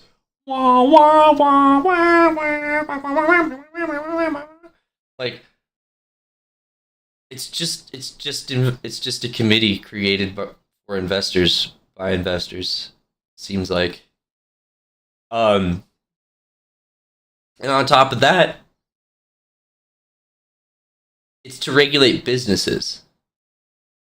So, you need to have an established business first. And I'm assuming that a lot of your score depends on the size of your company too. But we'll get more into ESG scoring maybe later. I lived in these environments, in these tech worlds, in these gaming worlds where there's all sorts of money. I know that all of you know this, okay? Or maybe you don't, but there are so many millions of dollars. You're talking about a very small group of people. But that would change your mind if people started losing loans because the ESG score is too low. All right, shut up, Lauren Southern, because like video games are one of the most profitable. Video games are one of the most profitable industries right now. They just are. It's crazy how profitable they are. And like everyone in tech recognizes that. The community is also at the same time one of the most fucking they have like the least amount of agency out of most communities, and they have like, or out of other communities, they're like some of the most least amounts of agency, and people in the community are some of the most abused by not only like other people, but like the political landscape as well. Could you like imagine all the times that literally to this day, anytime a shooting happens, they blame violent video games. They still do that. They started all the way back when video games were like becoming a thing, you know? And like they have just kept on with the narrative ever since. So it's like, you know, it's a niche group, but it's a very large niche group. There's again, we don't get to have the intelligent conversation because it's some weird conspiratorial thing. Okay. We can have What's the conspiracy? Well, then let's the conspiracy is the idea let's take the first question. That there is some company that's forcing ESG scores onto people in order to have more like black, trans, environmentally friendly employees or something, right? When the reality is that large institutional investors that have shares across lots of companies are probably going to be incentivizing those companies to act in ways that synergize with their funds. But this is what you would expect any institutional investor to do. If I own two companies and I have a 50% stake in both, I'm going to be making sure that these companies are synergizing well with each other. That would be the expectation. Now, if we want to be opposed to institutional investing, that's a separate conversation, but I don't think anybody wants to take the step to say that we shouldn't be able to buy index funds or ETFs anymore, because now you're talking about radically reshaping U.S. capital markets. You're a very dichotomous thinker. But it's either we have them or we don't. Like, no, I literally said we step in. But the problem is because when you say we don't, we need to step in and change the behaviors. What is the behavior? These are our... Fuck, man. Maybe I can... Dude, James, you have to answer your own questions. Like, you have to support your own arguments. All he's asking for is, what do we do about it? And you just go, fuck, man. Like, what do we do about it?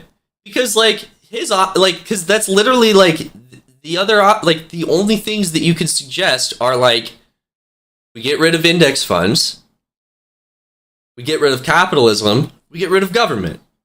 Like, those, because, like, it's like you're not, like, if a person is only saying things that are wrong, if they're only presenting problems and they're not presenting solutions, you're also not opening the door to perspectives that other people can, that you're not opening the door to perspectives that other people can't see. So when people hear you, they're going to take it to an extreme, or where they would see, like, they're going to try and figure out what you're trying to say, and they're going to try and put it into as general and, like, as safe of a little, like, compartment as possible.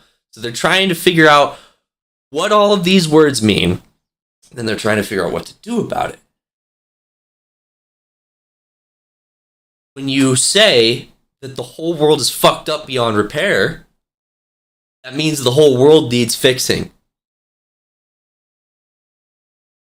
And, you know, a lot of the times when you have a project that you feel like is damaged beyond repair, you just start over. So, like, that's what is being implied here, kind of. God, it's so frustrating, though, because it's like, I just want one, like, answer to any of this. Because, like, what Destiny's doing is they're catching them with their pants down over and over again. Because this is just, like, everything they're explaining as part of this problem with the Great Reset is literally how the world has worked. for over 50 years, like for almost an entire century. Like, and it's not just here in America, it's like the whole world. It's really, really confusing to try and deal with this in any sort of approach that is not just, oh my god, I have to defend my rights. Like, like you trying to take this in any other, like what policy changes need to be changed? What companies need to get shut down? What, like, companies need to be held in check? What things do we need to stop taking account for in the ESG? What is wrong with the ESG? Why is the ESG existing a problem? Our stakeholders are Maybe I can shareholders. Whatever. rephrase this First a little question. I see Go ahead. stakeholders. Maybe I can rephrase this a little differently. How are They- these ESG scores enforced without like a government or some people with force behind them? It sounds like you're saying that they would be leveraging their investments or their lending to do this, but why wouldn't that be subject to market forces, same as any other product on the market? Because they're the market. No, they're not. Control roughly 40 to 50% of the market. And when you have that much of a Who's they? The ESG? Like, it's so vague. Oh, because they control the market. Like, the investors? I mean, if you're saying that, like, yeah, that is true. Like, a lot of rich investors control the investments and therefore are probably going to control the policies that these people do as the primary shareholder of that company. Like, here, let's hear it. reservoir of control of the market, they become de facto the market. And so if you want to play with the biggest guy if you don't want to go with some small bank that may or may not fail, but you want to go with the big giant invincible thing that has $12 trillion in its asset pool, well, you've got to play by the $12 trillion asset pool guy's rules. That's literally how it works. Me and the Marxists, we could get up and hug over this. Yeah, I really am liking hearing this. It's Settle 100% down, what's boys. happening. There is so much foreign capital. There's so much domestic capital. The idea Do that you think would foreign be, capital has none of the aligning interests? Do you think there's everybody has interest. That's why it's called capital. Yeah, of course, there's always going to be interest in a loan that you take. They all but the meet in idea that Davos. one player, the idea like I pissed off the dude at BlackRock, my ESG score is an F, I'm so screwed. I have this multi-billion-dollar idea and now I can't pursue it because BlackRock hates me. It's just delusional. It shows a total misunderstanding of how all capital markets you ever work. been blacklisted from anything? Well, as somebody that's currently banned on like at least 3 social media platforms, yeah, I would say that I have been, yeah. Well, what can you do on those social media platforms now? Having a right to a social media platform is different than having. You're not access to talking about capital. social media. I'm making an analogy here, sir. What can you do By there? talking, by making the analogy, you're talking about social media. You can't do anything. When you- If these big companies blacklist you, A BlackRock dollar is not different than a dollar from another domestic. and you Yes, don't but think they've BlackRock got- has influence over other companies, Yes. you don't think they No, have you think connections that in other companies? you think that BlackRock is going to tell other institutional investors you're not allowed to invest in that highly profitable thing. You You're gonna really hurt our think that investment." doesn't happen? No, it absolutely doesn't. All right, If fine. that was the case, then we No, wouldn't be no, up we're here fine. talking about how like, oh my God, like Lockheed and Boeing and Raytheon are controlling the economy by making us go to war. If that was the case, every other large company, right? The market capitalization of all these companies combined is like half of Apple's market capitalization. If that was the case that these private companies could control so much of the other parts of the economy, we would never go to war, for instance, right? Because Do you think whatever us money- saying we shouldn't go to war has any effect on us going to war? But building weapons. It doesn't raises matter the what we score. say Build, in what? that case. Building iPhones is more profitable than building weapons. Like, Yeah, I'm is sorry, it? but it is. Like, it? you can look, you can go and look. It's all publicly available information. Like my name on Twitter right now is B2 Spirit, which refers to a bomber that cost $2 billion a pop to build. And it costs like $80 billion to design. Like, How many have they built? are iPhones more $80 profitable? billion over what time frame? Because Apple as a company is worth like $2 trillion. So when you're talking about like an $80 billion project over 10 years, like, no, I don't think that these are the people that are controlling the levers of the economy. All right, let's take the next one. Yeah, dude, what the hell was that? Oh, this is just big number. Like this. Oh, what this big number? Like this big number didn't work. Like, are you? Oh man. I would guess. I'm just gonna look up how many phones Apple sells in a day.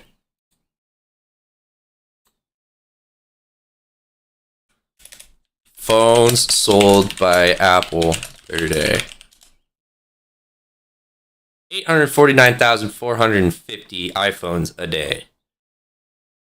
Okay. For an average, each of those iPhones sold for an average of $796. So let's do some math.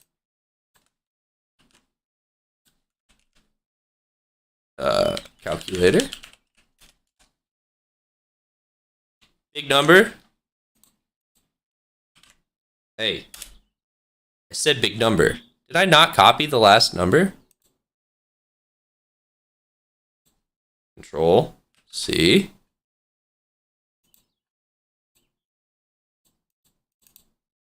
Control V.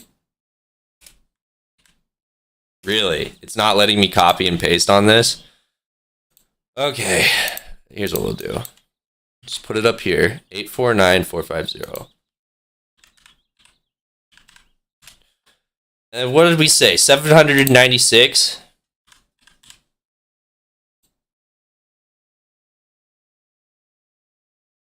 So 100,000, 100 million. $600 million per day.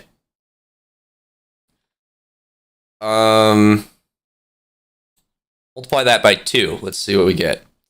That's over $1 billion. 4 days, Apple can make the money that it costs to sell one of those $2 billion planes. 4 days. Imagine if you put 1,000 of them together. By the way, I'm going to be that guy before we take the next one. Sorry, Brian, I'm going to override your authority here. ESG scores are not graded A through F, since you're talking a lot about them. They're scored 1 through 5, and 1 is the best score, 5 is the worst. That's still A through F. I know James Lindsay. 1, 2, 3, 4, 5. A, B, C, D, F. God, dude, this dude is an idiot. This dude is like. I wouldn't want this dude driving my vehicle and navigate. Like, I wouldn't even want this dude to be my Uber driver. All right, like, I feel like this dude is like. This dude would be like, oh well, I'd be like, hey, so like, I don't even know, dude. Like, I'd get in the car with him and I'd be like, oh yeah, just take me to this place. It's pretty close by. It's only like a mile. Well, that mile is actually 1.36 kilometers.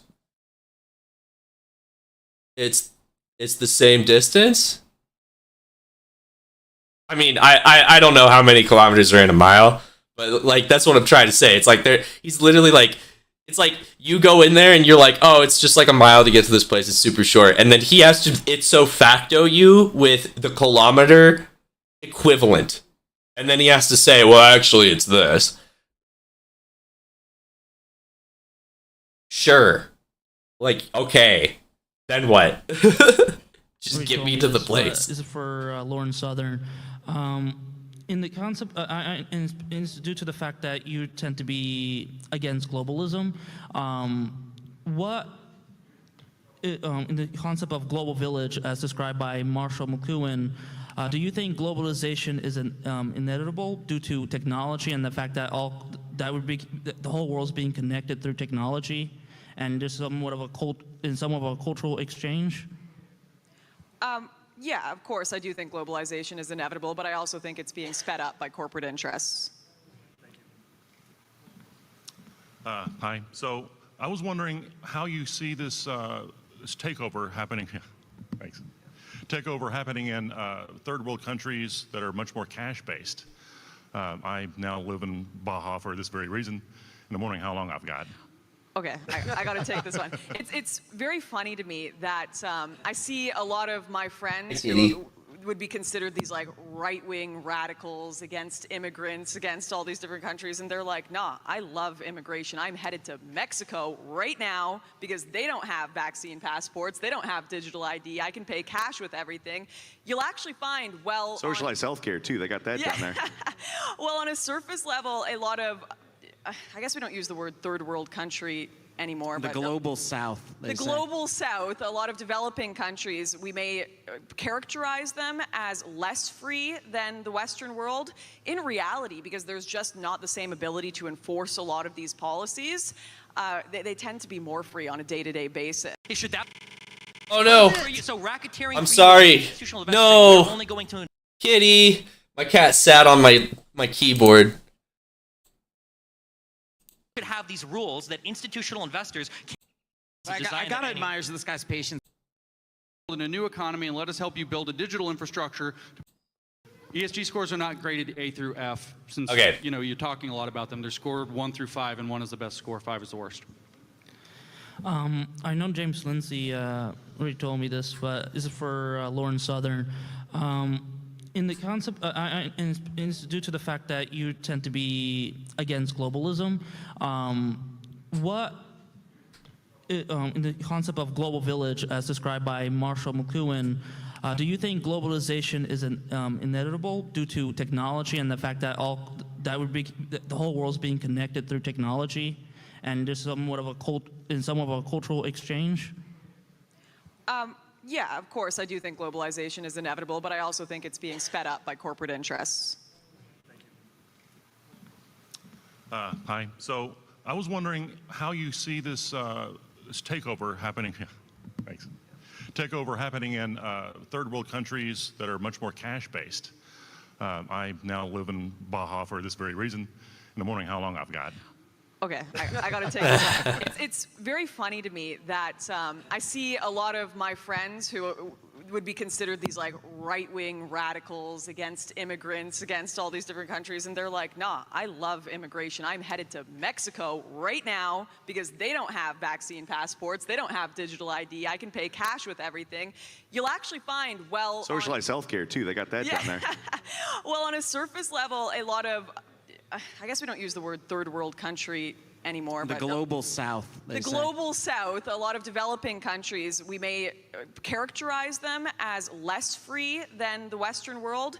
In reality, because there's just not the same ability to enforce a lot of these policies, they tend to be more free on a day-to-day basis. So I find that to be an interesting... So I'll give you an example that's a little counterintuitive, but it's true, and a lot of people don't realize this, and it ties into the COOF. So one of the industries that probably got hit the hardest with like a COVID-19 cruise missile that you probably thought, yeah, good, because those things are petri dishes for diseases, not for canine rape culture. It's a different story. Is the cruise industry. So you shut down the cruise industry, and it's massively shut down. It's kind of open now, but everybody's getting the virus. They all have to be vaccinated, but they get it anyway. It's really weird. But it's part of the cruise. Yeah, part of the package, it's part of the you buy experience. Yeah, that's right. And so the cruise industry got shut down like harder than almost any other travel-based, tourism-based industry, period.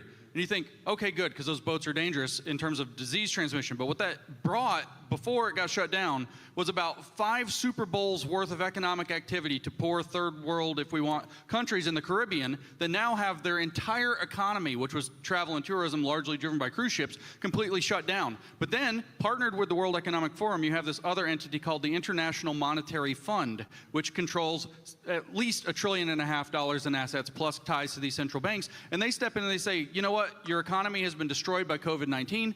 Let us help you build a new infrastructure for a new world and a new economy, and let us help you build a digital infrastructure to put you on a digital currency that will set you independently. You can be more involved in the world market, et cetera. And that's how they implement it in these smaller countries. It's a real world example of something that actually has happened. And by the way, China is competing with the IMF there because in addition to being able to build infrastructure for CBD, Cs or whatever it is, you also have the ability to control shipping lanes through the Caribbean waters. And so China and the International Monetary Fund have both openly been competing to take over the control and the governance of Caribbean islands that were shut down, and their economies were shut down because of the cruise industry being shut down because of COVID, because it's used as a narrow window of opportunity to effect a great reset of the economies of the world into a new model that's based on stakeholders. And the South Pacific, too. Yeah, everywhere. Everywhere that the cruise industry is the dominant force of the economy, that's what's happened. And so what you'll see, broadly speaking, is that if the so-called first world or the developed world goes onto this program,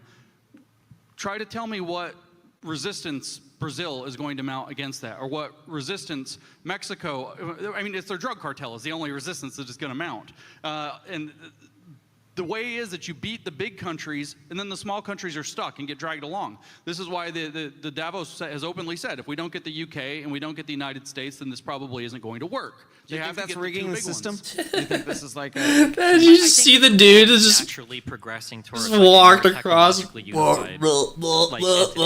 just that's the natural consequence. Just of walk how across. technology works. So let me state, by the way, that I agree with that. And I also agree that with what Lauren said a minute ago, that we are going to a more global community. We are going to get increasingly digital. I believe strongly in the law of convenience, which is that whatever's most convenient is what people will gravitate to. And I don't want that to be under the control of a small number of plutocrats. I want that to be as decentralized as possible. But how does That's that happen the when whole essence of my argument. There's only one way to do that, though. And the only person that would have a solution to that up here would be Peter, which would be to have the government control all of it. Because any free market is naturally going to tend towards just one or two major players. That's just how it works. I mean, we beat monopolies kind of 100 years ago. We can using the government to split these companies up, but well, that's fine. I think the word regulation's come out of my mouth like 7 times. Sure. There's a lot of decentralized Also, I'm technologies flattered. being floated, but they just aren't being floated by these entities like the World Economic Forum.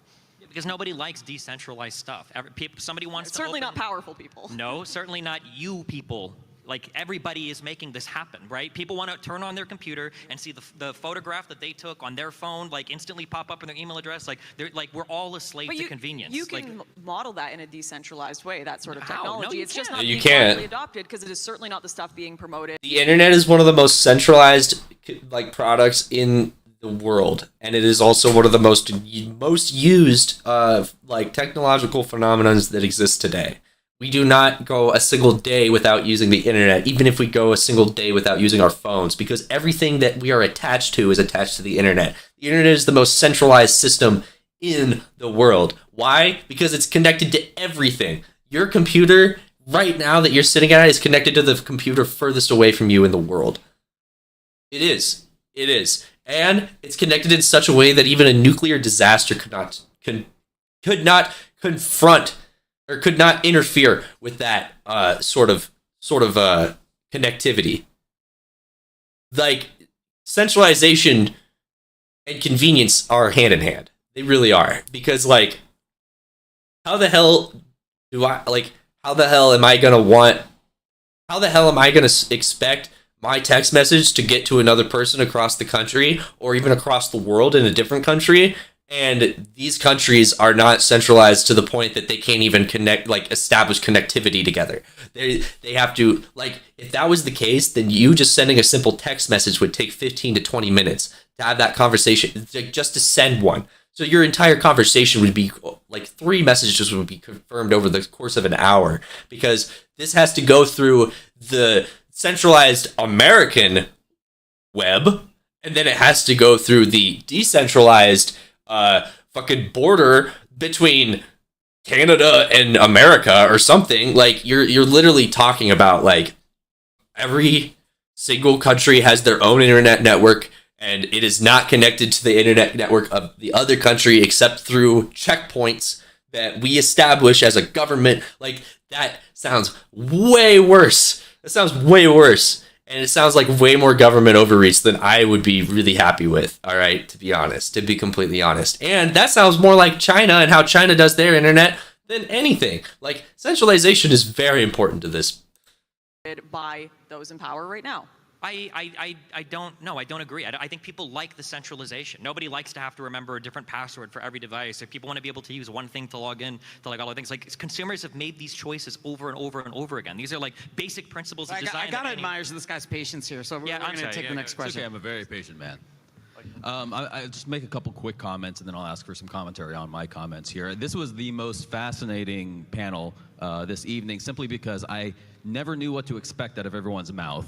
It's particularly, I did not expect the majority of Destiny's time to be defending capitalist investments in a free market perspective. People think that, like, Destiny is like some leftist or something like that. He's just a lib. Like, he's just a liberal. Like, you know, like, he's a social democrat because he thinks that government regulation could take a little bit of a step further in making things fairer for people, but, like, for the most part, he supports the system we live in. He supports the government that we're under. Like, he likes America. He likes living where he lives. He's, like, appreciated most of the places that he's lived in, like, and appreciated the system he's been a part of.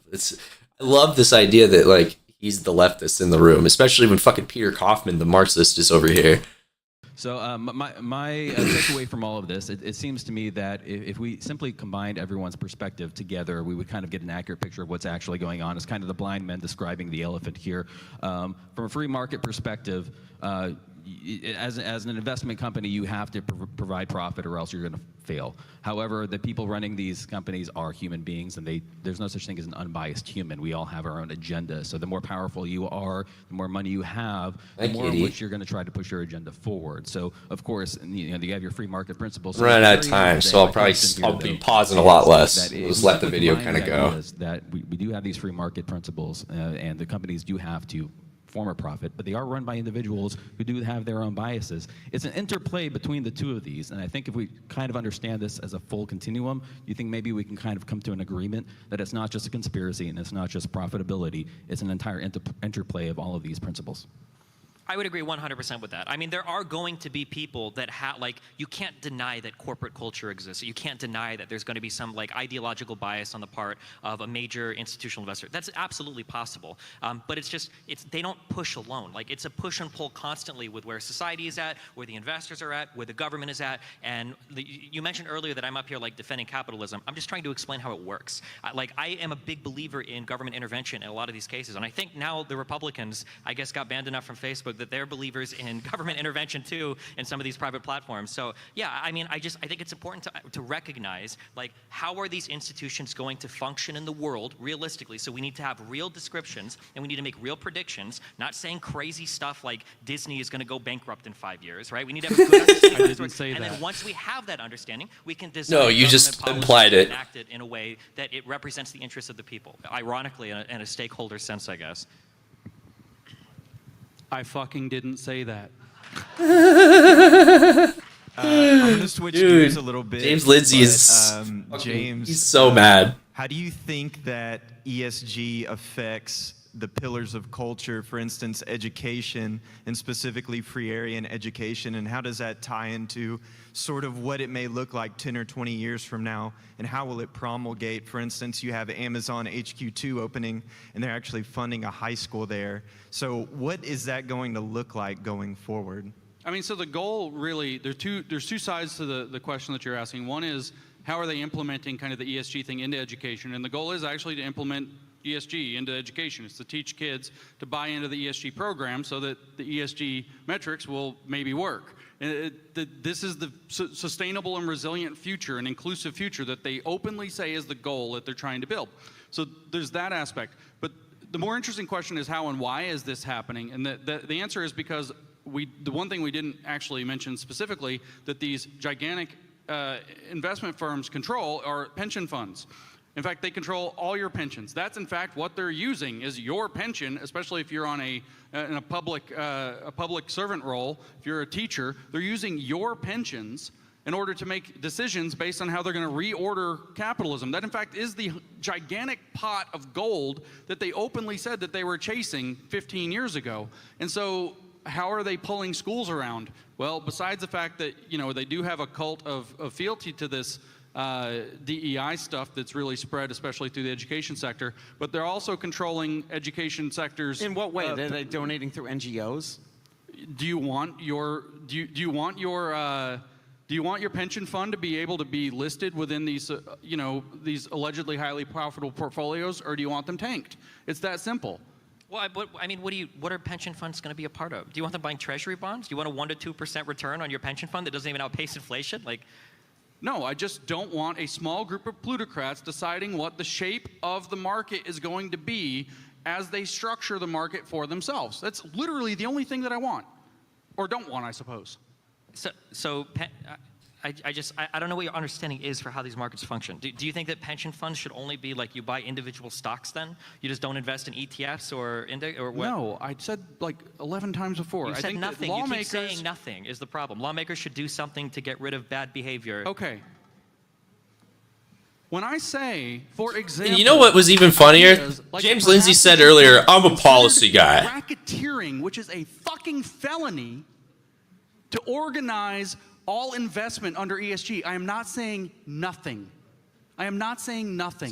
So do you think that an This is the first thing. I don't understand the This is- words I'm using. This is the first time he's actually said anything. It's the first time he's actually said anything. And then he goes, read theory, bro, read theory. Because they'll come on stage and they'll confidently say things like, institutional investors are going to tank their entire portfolios because of something that some guy said in a book that I read. Like, that's just not how any of it works. And that's why you can't point to any of these examples happening. That's why you're saying crazy. That's exactly what you're saying. So the question then becomes, and I know it's uncomfortable, I'm sorry, I don't mean to push on specifics because finance is hard, I understand, but my question is do you think that we should have these rules that institutional investors can't have any qualifications for the funds that they include in their portfolios? Should that be made illegal to you? Because that's what you're saying. No, wait, you're saying that it's racketeering. Racketeering should be illegal. So, That's so it. For you, so racketeering for you is an institutional investor. He's saying, like "We're throwing only a going to fit." Invest in these types of companies. That's racketeering. They shouldn't be allowed to do that. Part of the problem is having rules. No, don't bail them out. I want to hear the. No, I'm not bailing I say him out. fucking nothing. I say nothing. I know you do. I know it's I'm as frustrating. done with you as I can be. I That understand discourse it's frustrating. is It's over for frustrating. me. I have I'm an issue done. with- No, and this is how I feel when people talk about finance, so they don't understand how any of I the think Puts he's the talking mic about bid down. rigging and No, inclusion. the problem is that when Why don't we just You spend so much time getting mad about people misrepresenting cool your shirt. arguments, and they do. And you just said he wants people to take their whole portfolio based on a book one guy read. When did he argue that? The idea that these institutional investors are going to be implementing these things for these corporations, for these firms that run contrary to the interests of the shareholders themselves because they're trying to he's jump back through in. some ESG hoop. Not will be, are, have been, current, present tense, not future. If it was the case that that was happening, then other capital would come in and would start. Do you just not believe in capital with markets? Elon's bid in Twitter, other capital came in, and then what happened? They started filing SEC violations against him out of the Poison woodwork. pilled. Welcome to corporate finance. This stuff happens all the time. Like there are all sorts of schemes They like this. There are poison huge pilled. short squeezes have happened historically where companies have owned a large amount of like the portfolio of another company through subsidiaries and stuff. This is Capital 101. It's not a new thing that's happening now because of ESG. That's just how capital markets are. They're rough. They're dirty. Well, that's an agreement that there can be some bad shit going on. Next question. Oh my god. This is so good.